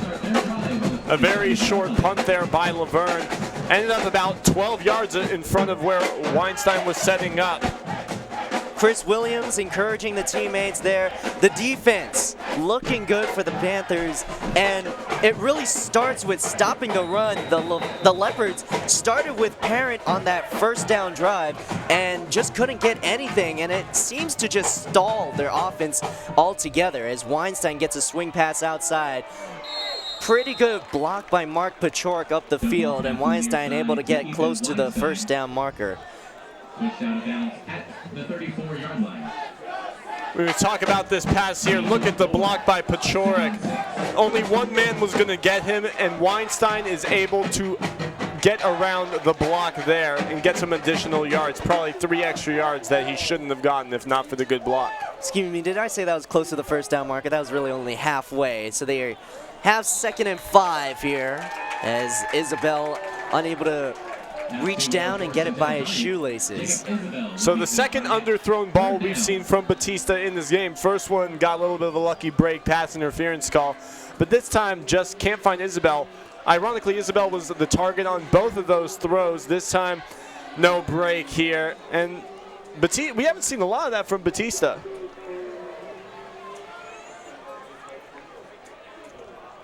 Batista slingshotting it today. That's his normal throwing motion, as he will be stopped behind the line. A good sack there for the Leopards. And that's a nice stop by Israel Macias, who ended up getting the sack on that one. Basically, he was up there and started jamming against the offensive line, but knew that the pocket was collapsing and knew that Ricky Batista was probably going to take off at some point. Just backs off, gets in the hole, and is able to stop him that's something that Batista did very well in the first half. So now this is our first look at the Panthers punter. That's Elias Deeb. Always a good punt down the field.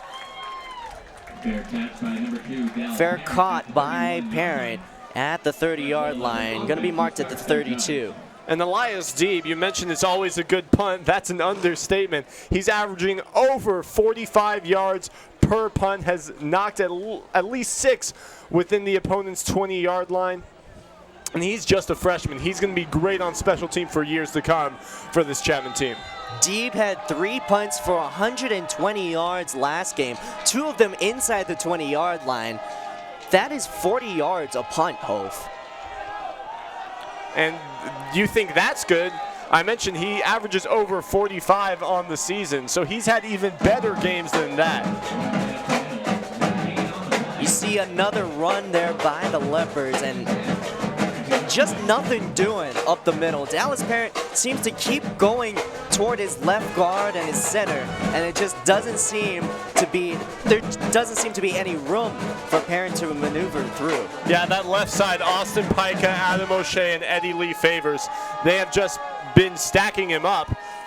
If I'm Parent, I'm going to try to get to the outside to the cornerbacks like Matt Gutridge and Ron Washington, and see if I can get around that and get some blocks up on the outside, get to an area where I can use my speed and my great agility. Tomlinson looking for Sebastian Kirchfield again, and Kirchfield just one of these secret weapons for the Leopards. Lining up on the outside, seems like he's their main receiver in this formation. Trips to the left. Not so secret anymore. Great first half for him. High throw for Alex Ariano. Zach Tomlinson has had a good connection with Ariano. We saw earlier in the game that 2-point conversion from the last game against Occidental. It was a leaping grab by Ariano. You could see his athleticism. Ariano already showing his athleticism today as well. Well, Ariano was open, but just not a good throw by Tomlinson to an area where nobody was going to be able to get to it, and that's what you can do on 3rd and long. Defensive coordinators love 3rd and long. You can do almost anything, and it's going to work. But actually, Tomlinson had a good chance there to get a first down. Boucher had a punt last game as he gets one off here. 1 punt last game, 41 yards. That was inside the 20, so a good punter for the Leopards is Boucher. Gets a good one off, and fair caught by Weinstein at the Panthers' 26-yard line. So this is one of the worst field positioning spots for Chapman as they start this drive. They weren't able to get some points last time. The defense, first half it was offense. 27 points scored in the first half. That's a lot. But so far in the first 2 drives, not only have we not seen any scoring, but we haven't seen any first downs. You saw a good shot of the Chapman pep band, the pride of Chapman. They're getting into it. They're right to our left, Hof, and sometimes when they get loud, we can barely hear ourselves. A good atmosphere here at Ernie Chapman Stadium. Yeah, the energy from them feeds into the team and then feeds into us as well. We are excited, and you can tell every time that the band plays, they are excited for this Chapman team. Take a look at the replay here. Joe Muti just finds no space. The blockers in front of him are getting their blocks, but they're not creating any holes. That's not how you draw it up. Batista looking for Muti. Actually, it's Brandon Medina. Medina looking good on that run, getting to the 43-yard line. And Brandon Medina meant to be a change of pace back, but he looks like he can turn on the afterburners as well. And you look at Austin Brown, who ended up getting the first touch on Medina. Austin Brown's a defensive lineman. He has to turn his back, start running with a halfback, arguably one of the fastest players on the field. So much determination. He knew he was going to make that tackle. Medina, 3 rushes, 22 yards. As it looked like he was going to get the carry again, but it's going to be a false start called on the Panthers. Number 6 of the offense, 5-yard penalty. That time it's Ethan Weinstein who gets called for the false start. Over on the far end, a little bit of a miscommunication on the snap count between Batista and the center. Weinstein started taking off early, 5 yards, but it's still first down, still very doable. They've actually converted on 1 first and 15 already tonight. Ball spotted at the 38-yard line. 2nd and 15 for the Panthers. So that brings up 2nd down and 15.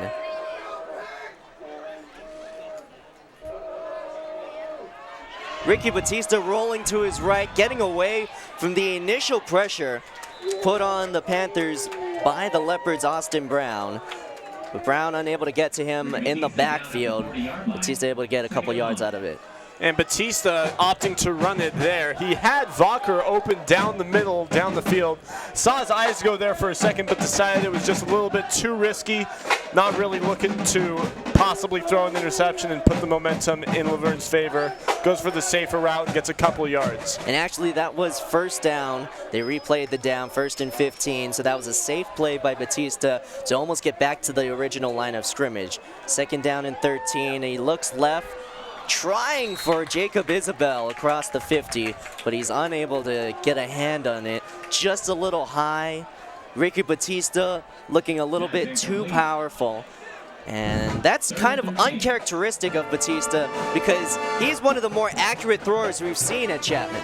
That's absolutely right. Batista, he's known for having great touch on his balls and getting it to the receivers in the open field, but unable to get on the past few throws. First target we've seen from Isabel in this half. That was just a little out route. Let's look for him to start running crosses around the field and get away from defenders once again. Batista averages 70% completion rate as he is sacked there. Good sack by the Leopards, number 33, Israel Macias.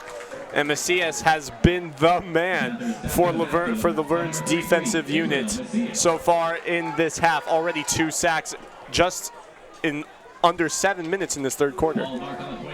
Macias, 6-foot junior out of Glendale, Arizona. As that brings out the punting unit for the Panthers. Elias Deeb has his work cut out for him. He's gonna punt it from his own 17-yard line. But he gets it all the way to the Leopards' 24. Fair caught by Parent. Chris Williams got all the way down there to force the fair catch. And that's just what's so great about Deep. He has such a powerful leg. He can kick it up so high, but still a great distance.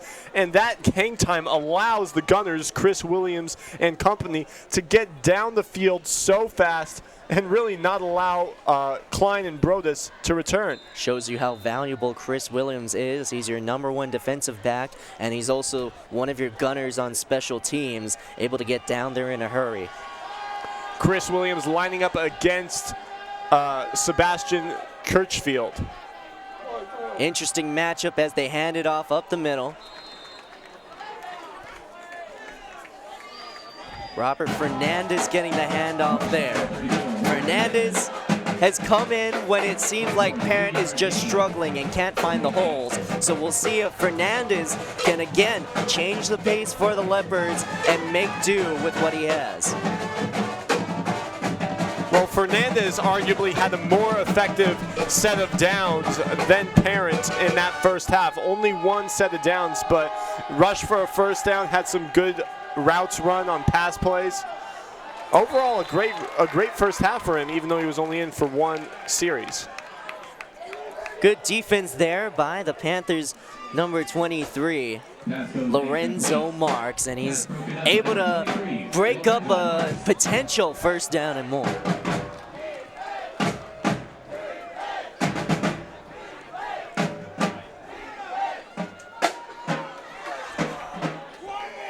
Marks had the number 43 at the beginning of the season, and that was his number last year. Changing it to 23, I gotta ask him why. I wonder if it has anything to do with like Michael Jordan or something. Maybe a good 1st and 10 special there. Eddie Favors the third, getting a good sack on Tomlinson. That'll force a 4th down. And we look at the replay here, just unblocked pretty much. As soon as he took his 3-step back, Eddie Favors was on top of him. It's good to see Favors back in. Came out earlier in this game, injured. Good to see him back in there. Heart and soul of this defensive line. Favors, that's his 3rd sack on the season. 32 tackles in all. Isn't it ironic? Eddie Favors the 3rd, and it's his 3rd sack. End over end punt for Boucher, and it barely gets to the 50-yard line. Actually, it'll be still in Leopards territory. The Panthers have great field position thanks to the Favors sack and in part to a high punt by Boucher. Definitely coming off the field a little gimpy, favoring that right leg. Yeah, Boucher, the last 2 punts have not really been effective. They're up high, which gives the Gunners enough time to get to Weinstein, who's receiving the punt.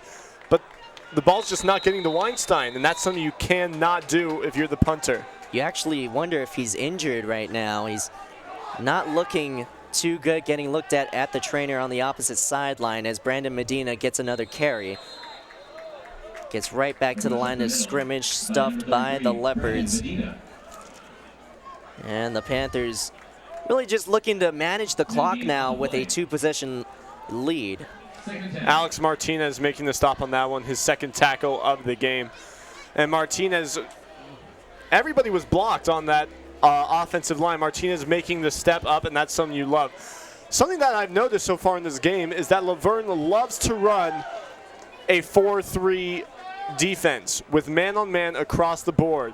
Shows a lot of faith in his linebackers to recognize the play and jump into holes that the running backs would normally fill. Joe Muty getting the carry there, and he goes to the left side. You can see the Panther running backs favor the left side. That's where the senior is, and Eric Gonzalez. Pablo Ortiz, they're very high on him as well. He's the left tackle. Yeah, and let's not forget Alex Cohn. Alec Cohn has not allowed a sack in SCIAC play this year. He has been very effective and still just a young guy. Could be great at protecting Batista or McVale for years to come. Ricky Batista back in the shotgun. They usually work there as they give it off to Muty again. Good spin move, gets a 1st down out of it. You know, when you use the spin move, sometimes it's for style points, if you will, but that time, very effective, gets him the yardage he needed to get the 1st down. Well, with that spin move, Joe Muty basically just stole Darren Hook's girlfriend. Just a spectacular play there. Put him on skates, made him look kind of silly. Come on, that was good. 1st down for the Panthers at the Leopards 37-yard line. So the Panthers again inside the 40 in Leopard territory. And Ricky Batista looking to get it all in this one. Jacob Isabel, touchdown.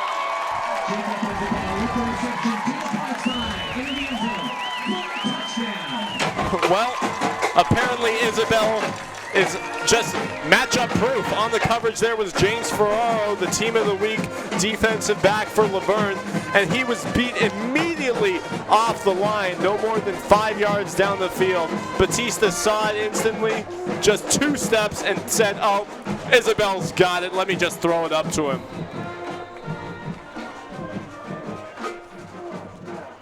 That's Isabel's 4th touchdown of the year, as Lucas Alfonso puts up his 3rd PAT of the night. It's good. Alfonso, a perfect night for a kicker.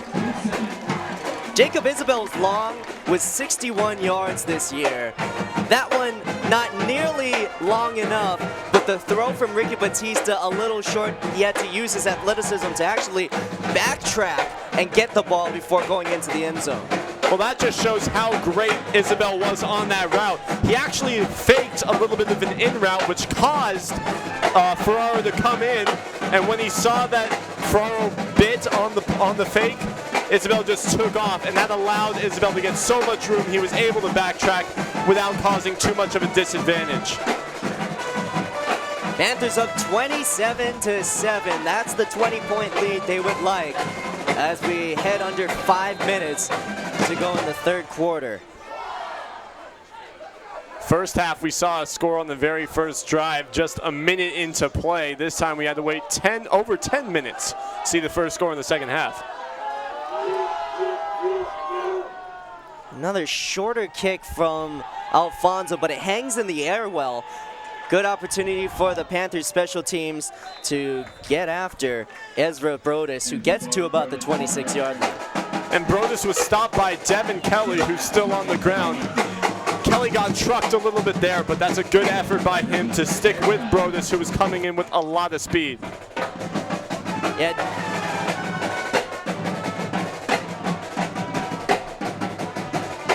Leopards offense going back onto the field, led by Zach Tomlinson, and hope you would have to expect Tomlinson to be out there for the rest of the game.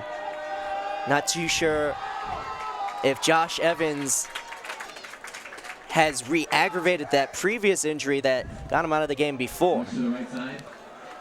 Well, we can't know for sure, but Tomlinson is a very suitable backup, knows what to do and knows how to get it done. There, just hands it off to Fernandez, but we've yet to see him complete a pass in this half.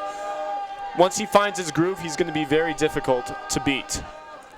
And now Tomlinson looking for that first completion. He gets it with Alex Arellano, a good first down, getting across the 40 to the 43-yard line. And who else? When you're looking for your first completion, who else are you going to throw it to than Alex Arellano if you're on the Laverne team? Arellano, 4 catches for 32 yards and a touchdown last game against Occidental. But his high was the game before that against Redlands, 127 yards in that game. So Arellano, a big catch receiver, as Tomlinson looking deep. He's going to find Arellano, who is double covered. A good pass fits it into Arellano's arms, and he gets a first down and all the way to the Panthers side of the field at the 39-yard line. Well, that was a good awareness play by Guttridge. He saw that Washington was beaten, comes up to try to stop it as well, but Guttridge falls even farther behind, and Washington has to make the stop.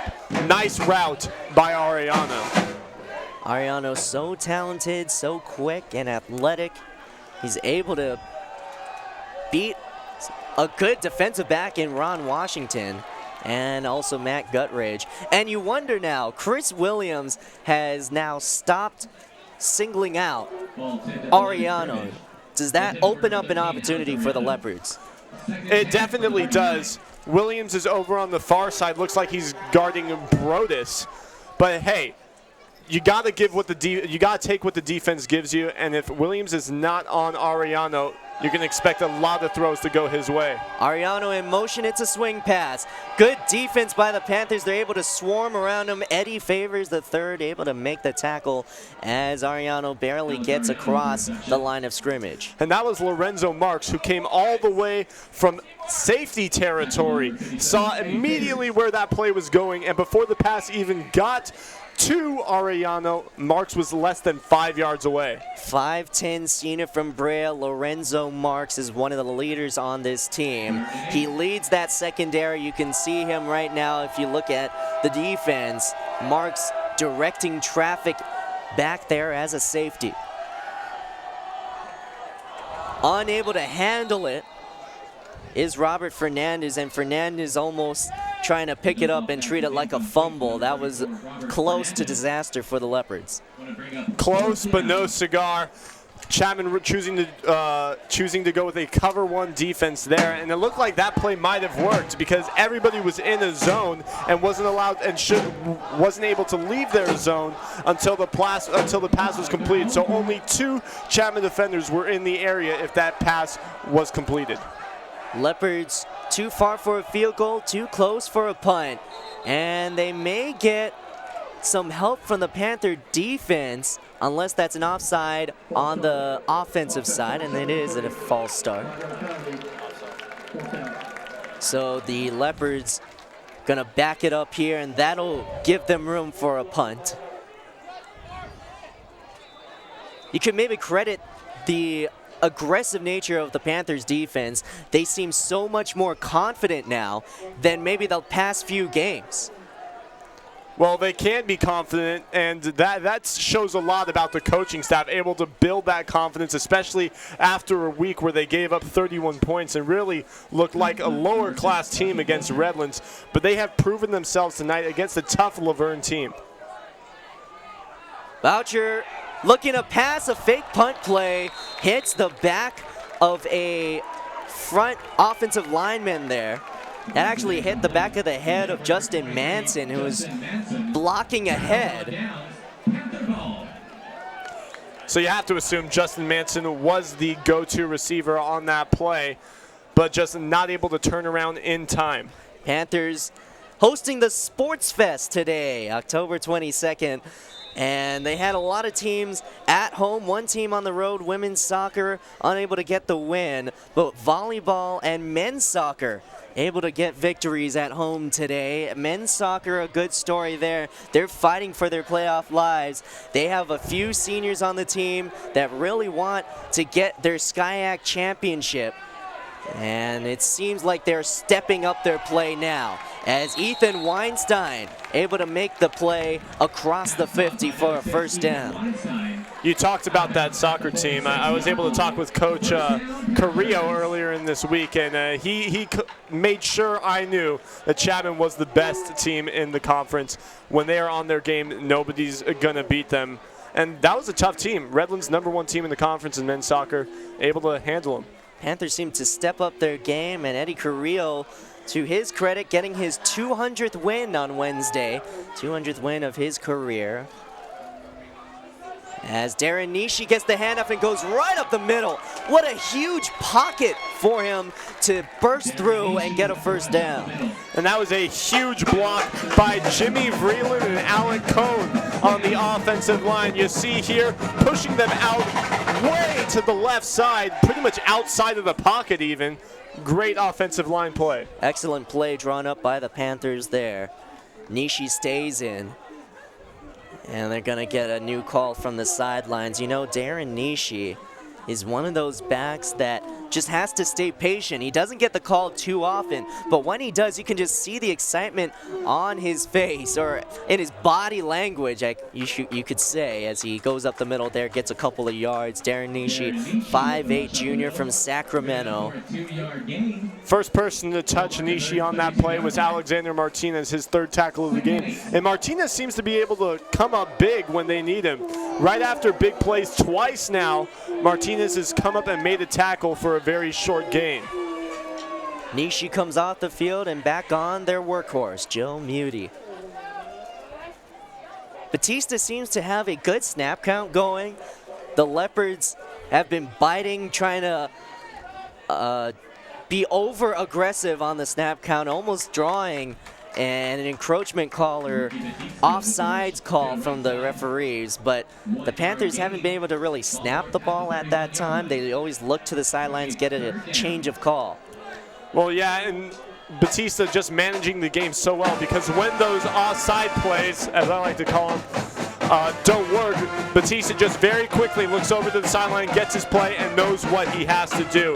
It's not taking him 2 or 3 tries like, hey, what are you talking about? He knows what he's got to do, and he's able to manage the game extremely well for the Panthers. 3 quarters in the books, and the Panthers are up by 20. That is right where they want it to be, 27-7. Hope. It's third down now as we go into the fourth quarter, though, and the Panthers are in Leopards territory. Are they looking for another touchdown here? Do they want the first down here, or do they want to just run the clock out now that there's only 1 quarter left? Well, stranger things have happened. It's only 20 points. Just the other day, I believe I saw a game where it was 25-point deficit going into the fourth quarter, and the team came back. So Chapman shouldn't be willing to take any chances, look to get a score, but also in future drives, look to run the clock out. And you can see why the Panthers maybe don't want to take any chances. As you look at the SCIAC standings, the Panthers are on the outside looking in to maybe that top tier of teams. You can see they're 1 and 2 right there with Laverne. And then you got Pomona-Pitzer and Redlands at the top, 2 teams that the Panthers have lost to. And you see Cal Lutheran right there. They were playing against Whittier. They're probably going to get the win today. But Chapman trying to keep pace with them. They need to if they want to get a playoff spot. Joe Muti trying to hit the hole, almost getting a first down. He claps his hands after he sees that the marker is just out of reach. And Eric Gonzalez needs to be careful there. He was blocking way out in front of the offensive line. That could be an illegal blocker downfield call, but the referee's not seeing it there. I guess it doesn't exactly matter because it's 4th down and it looks like Chapman's going to go for it. You saw Eric Gonzalez looking for a good cut block for Muti as they go for it on 4th down, and it works. First down, Ricky Batista able to get enough for the Panthers. That's the second play call, the exact same play the last time Chapman went for it on 4th and very short. Ricky Batista just grabbing it as soon as he gets the handoff from Cone. And twice now he's gotten the first down. Coming into today, Batista had 35 rushes for 111 yards. That's good enough for second best on the team.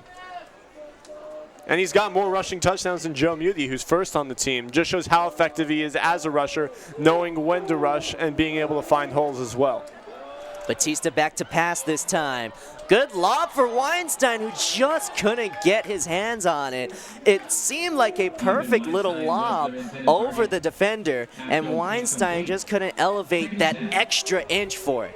Well, Batista was rushed just a little bit. Josh Padilla coming over from the far left side.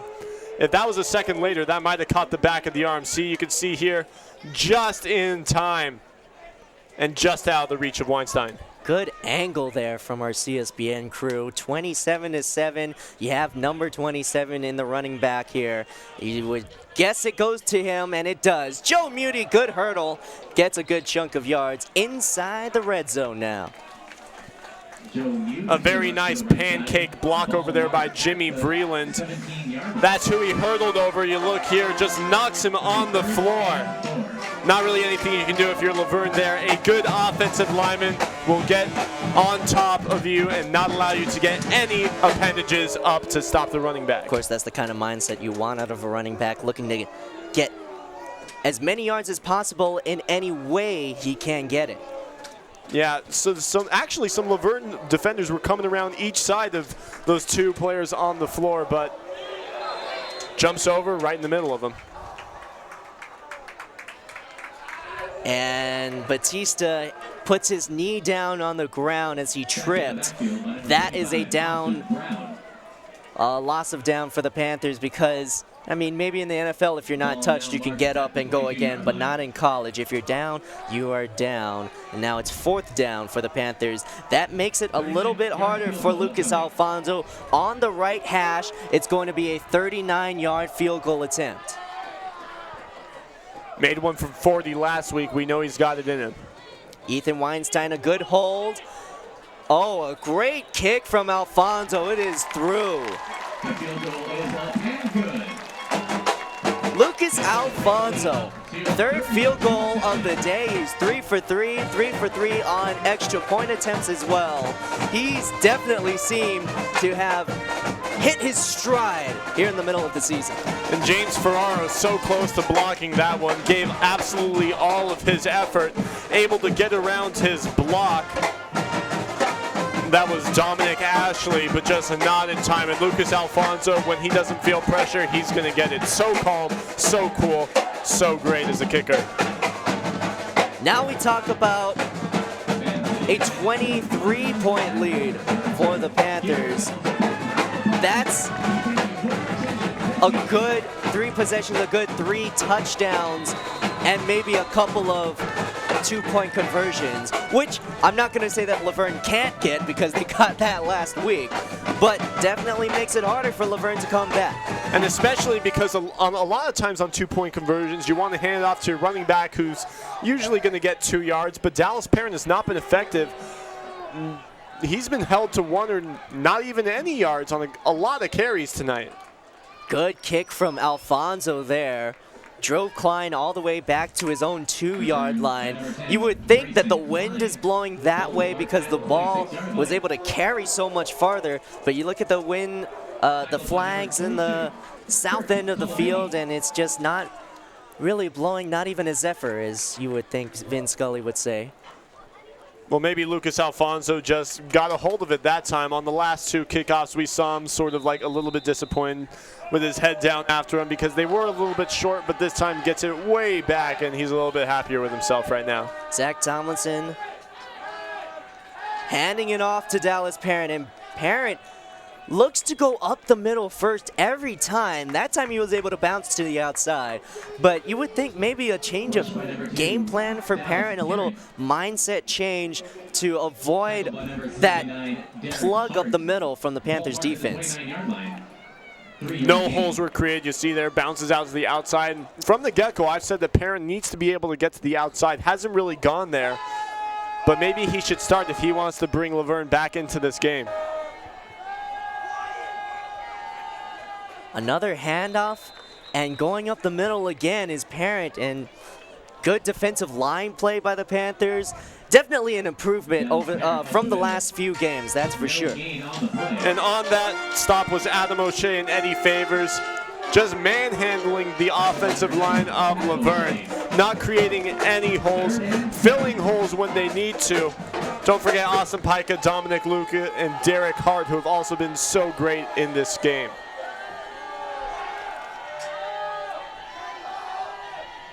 Now looking in the flat for Parent, and he's able to get a few more yards than he has been on the ground.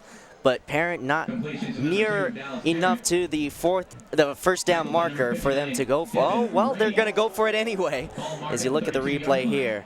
And a cover 2 defense run by Chapman there, making sure that there is no room to throw in the middle of the field. 2 slant routes on the right side, tried to go up the middle of the field, but Devin Ray and Miles Allis, they were there to cover that one. So he has to dump it off, and not a big gain. Zach Tomlinson going for it on 4th down, and he's able to find his receiver. That's a first down. That's how you draw it up. That's something I love to do whenever I am talking football. 4th down or 3rd down and long, run some curls. It's very hard for the defenders to work against.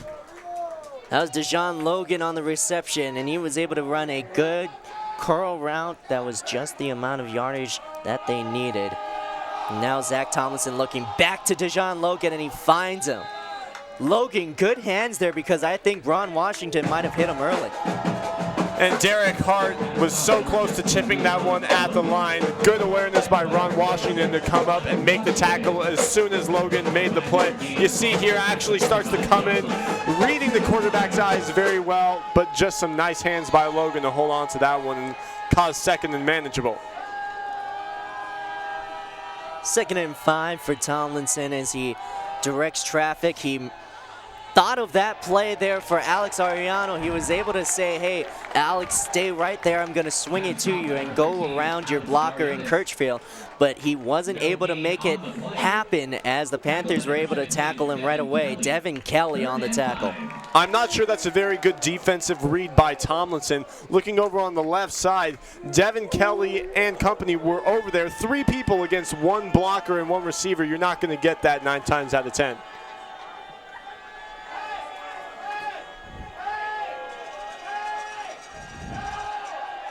Tomlinson now. Over the middle for Kirchfield. Sebastian Kirchfield has been getting so much action today as a receiver. And Chris Williams, you see, going to the sideline, has been trying to keep an eye on him. This time, is not able to keep up as the Panthers now struggling. Williams' helmet comes off there. He was in safety mode, and so he comes off the field for a play. That's an opportunity for Tomlinson to take advantage of, but he just can't get it to a receiver. No man's land throw as he just misses Dejon Logan. Yeah, thrown behind Dejon Logan. You have to think when he was looking at it and didn't see Devin Ray coming up and thought, oh no, Devin Ray, I don't want to throw it towards him. I'll just throw it behind. My hand's already in motion. I don't want something bad to happen. So a safe route there if that was a selected throw by Tomlinson. Trips to his right for Tomlinson. He's going to look right, but he's going to be pressured first. Good read for Tomlinson to go to the sideline and almost get a first down. Great block by Dallas Parent down the field once he noticed that Tomlinson was going to be able to run on that one. As we toss it to Sophia Cycli down on the sideline. Sophia. Yard line, just short of a first down, 3rd and 1. Thanks, Matt and Michael. So far in this fourth quarter, it's been a pretty calm atmosphere here on the field, but a lot of positive energy coming from both the folks in the stands and the players on the sideline. We've heard a lot of good communication so far also. You heard the guys talking some good strategy earlier. Now, quarterback Ricky Bautista is still going to be in this game throughout the full game tonight, hopefully leading the Panthers to a big W. When we talked to Coach O earlier, he was pretty confident they can clinch the win as this fourth quarter begins to wrap up. We'll send it back to you guys in the booth. Thanks, Sophia. Yeah, Coach Owens, one of those positive coaches, always likes to encourage his team with the lead, and even when they don't have it, wants to encourage his team to just keep playing like they do. He has always confidence in his players' abilities, like Ben Waters there to get the sack on Zach Tomlinson. Nice little tag team by Ben Waters and Dominic Luca working against one offensive lineman. Yeah, Christopher Gura, he just did not have anywhere to go. 2 people on one. Block shed by Luca, nowhere to go for Tomlinson. That's going to be a sack every single time.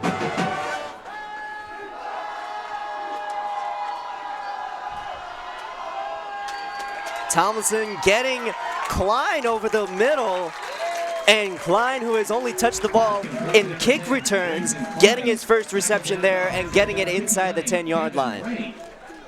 Well, they are now moving very fast. You see here just a little bit of a slant route up the middle from the slot. Nobody's going to cover him there. Ray, the linebacker, working against a receiver. If you don't get him right away, you're not going to get that. That could be a pass interference called on Devin Kelly, who has worked so well as a defensive back so far. And that's some very heads-up quarterback play by Tomlinson. Saw that Kelly was getting kind of physical with Klein. Decides not to throw the fade like he wanted to, but just throws it straight into the back of Kelly, who kept his hands on Klein. It's going to be pass interference.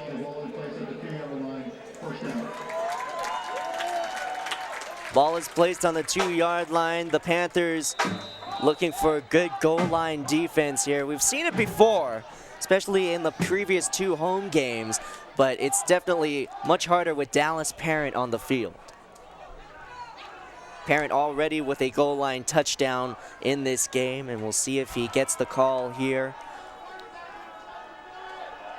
It's a pass, looking middle is Tomlinson, but Ben Waters is there to get him, and Adam O'Shea with the sack. Adam O'Shea and Ben Waters, the 2 of them together, they have been just tag teaming this offensive line so effectively tonight. This is the 3rd time we've seen the 2 of them working together to get a sack. Just no chance for the offensive line. The man who got beat was Christian Hernandez, a junior from Los Angeles, California.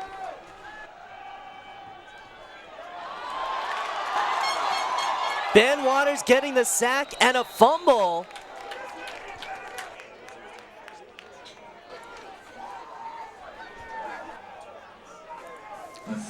We are unsure who has the ball right now. It looks like Laverne has kept possession, but a nice play by Waters to get that sack. It was 1st and goal at the 1. Now it's 3rd and goal at the 21. Some great defensive play. Ball marked at the 22-yard line, 3rd and goal. So now 3rd and goal from the 22-yard line. That's not what you want if you're a Leopard. Batted down by Ben Waters. Some great activity this whole drive from Waters. Waters, that was his set of downs. 1st, 2nd, and 3rd involved in every single play, just tearing apart the offensive line. Nobody was able to block him on any one of those 3 plays.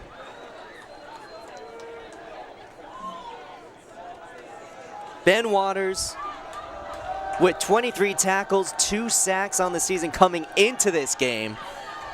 Who knows what he'll end up at the end of it? interception. Ron Washington, they're going to call him inbounds. Touchback for the Panthers. They get it. Would have been a turnover on downs anyway, but the Panthers will get it. And Ron Washington will get an interception for his stat line. And guess who was applying pressure once again on the quarterback? None other than Ben Waters, who came around on the far side, almost unblocked and actually hit the quarterback and knocked him on the ground. Not a good throw by Tomlinson because of the pressure.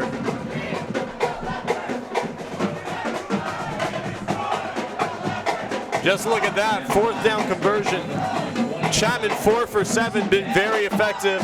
Laverne not even a third of the time. That's a big problem. Panthers' new quarterback into the game, Mac Vale, as he hands it right off to Brandon Medina, who gets a yard or two.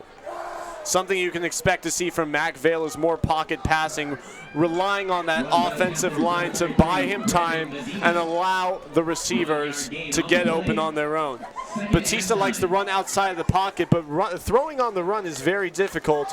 So Mac Vale relies more on his arm and his stable lower body to get the throws done. Very accurate quarterback, very successful quarterback in his Chapman career. Vale, 5'11", 180, a junior from Dana Point.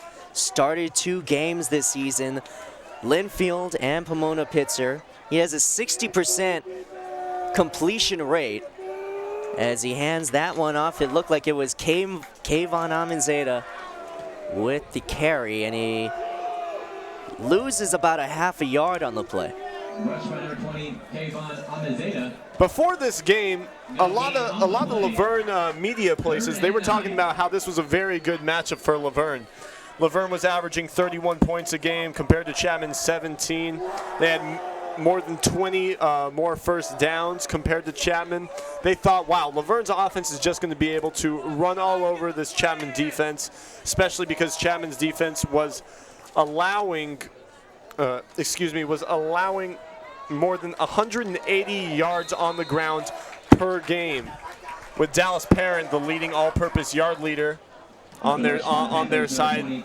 It looked reasonable, but Chapman has been able to hold him and definitely put Parent in his place, one of our keys to the game. Well, good rush defense from the Leopards side, as they're able to stop Kayvon Amenzaita for a couple of downs, and it's now 4th down and long. The Panthers will send out Elias Deeb after this timeout called by the Leopards. You're talking about the Panther defense, and that was something coming into this game that was somewhat of a worry. The Panthers defense allowing over 200 yards since the start of SCIAC play. That is all of October. So this month, Hove, they've allowed 213.7 yards per game. Before that, it was only 136. So a big difference there as they have turned the corner in October. You would think that maybe that defense would just let Dallas Parent run all over them, as you said. But just the adjustments coming into this game, the improvements, certainly clear as we've seen today. Yeah, and something else about Chapman was that they weren't exactly hitting very hard, weren't getting into the backfield very quickly. Only 7 fumbles forced, and only 1 of them recovered. But today they forced 3 fumbles, just getting into the backfield very, very, very quickly and causing mayhem before the play even develops. Elias Deeb, a challenge here, punting from his own 5, and it's going to bounce at the Laverne 49-yard line, recovered at the 49 exactly. So a good 44-yard punt there for Deeb. Yeah, Deeb, even when he's backed in, he's going to give you some good punts. Not great field positioning for Chapman, but hey, what can you do? You're locked inside your own 20. Well, here's the situation now. 3:30 left to go in regulation, and that's saying if the Leopards are able to catch up in this game. But the Leopards have an opportunity to get a quick score here, and that would be key right now, wouldn't it? You mentioned it would be like that's the only thing they can do right now. If they do not get a quick score, this game is over. 3 minutes, 25 seconds left. If it takes them more than a minute, Chapman can pretty much just run out the clock. The defense has just been solid today, and you see on the field now they've had a few different changes on the field. You see Noah Deneen on the field, as well as Matt Guttridge, who's had extended play in the second half. But they are really the cornerback 3 and 4 on the team, and you've seen Chris Williams actually move to the safety spot, and Lorenzo Marks getting a breather for the rest of the game. Yeah, and this is the first series that we've seen Alden Quartz, the backup defensive tackle for Chapman. Dallas Parent up the middle, only a 2-yard gain or 3. Boy, Dallas Parent shut down today. 13 rushing attempts for only 28 yards. He's the leading rusher on the team. Yeah, Dallas Parent, he expects to be the leading rusher. You got to expect that he's a little bit disappointed with himself. Another play that we're seeing coming into this game for the first time, Devin Ray's going to take a back seat. He doesn't get a lot of those, and it's going to be Kurt Calamini. He's going to make his first effort in this game. And you got to say, with such a huge lead, it's good to see all these players who put so much effort into practice to make the starters so much better finally getting their opportunity. Kurt Calamini, sophomore out of San Jose. Again, another one from your hometown, Ho. Yeah, got to represent San Jose. And boy, when we talk about the new players coming into the ball game, a new one makes a big play there. Jonathan Bunnell, a 6'2 freshman from Capistrano. I don't understand. These freshmen are so huge nowadays. You walk around campus and you think they're seniors. No, they're freshmen, 6'2", 215, and all of that was coming at Tomlinson right there. You do not want to see that heading your way. Good to see the second unit on the Panthers defense making plays as well. It just shows the overall game plan working out for defensive coordinator David Bishop.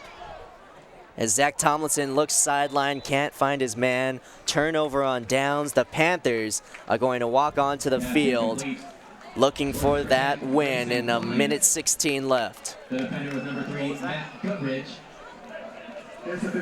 Well, we just want to take this time to thank everybody at CSBN for putting on an amazing broadcast. That's what we try to do every time. Thank you for everybody who's watching as well. We love your viewership, and we love putting on these broadcasts as well. And we wouldn't be anything if not for the great camera work and technical work behind the scenes, something you don't see, but they are definitely the heart and soul of this broadcast. Credit to producer Nick Vieira and director Ian Decker today, as well as the head technician Dave Goodhart.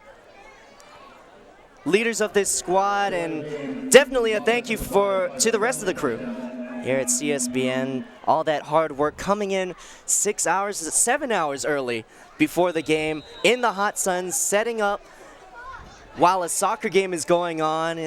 It's not easy. That soccer game was definitely distracting, but you know, they got the work done actually ahead of schedule today for the first time in a while, and that's just good for us. Jake Newman with the carry there. Hope, I don't know if that comment was in the good graces of our crew. I don't think they liked that. No, we're all friends here. We're all friends here, right? We should be all right. I'll buy somebody some food afterward. Jake Newman getting the carry on that last play. That is his first carry of the season.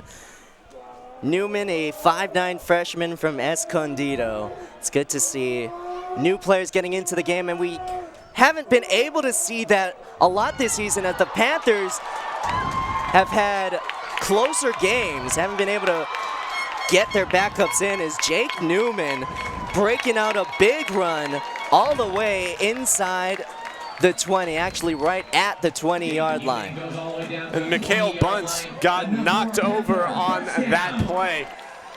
Bunce is actually a starter, and Newman really showing off his strength, just lowered his shoulder and trucked that starting lineman. Able to get a huge gain. 10 seconds, they're just going to run it down at this point.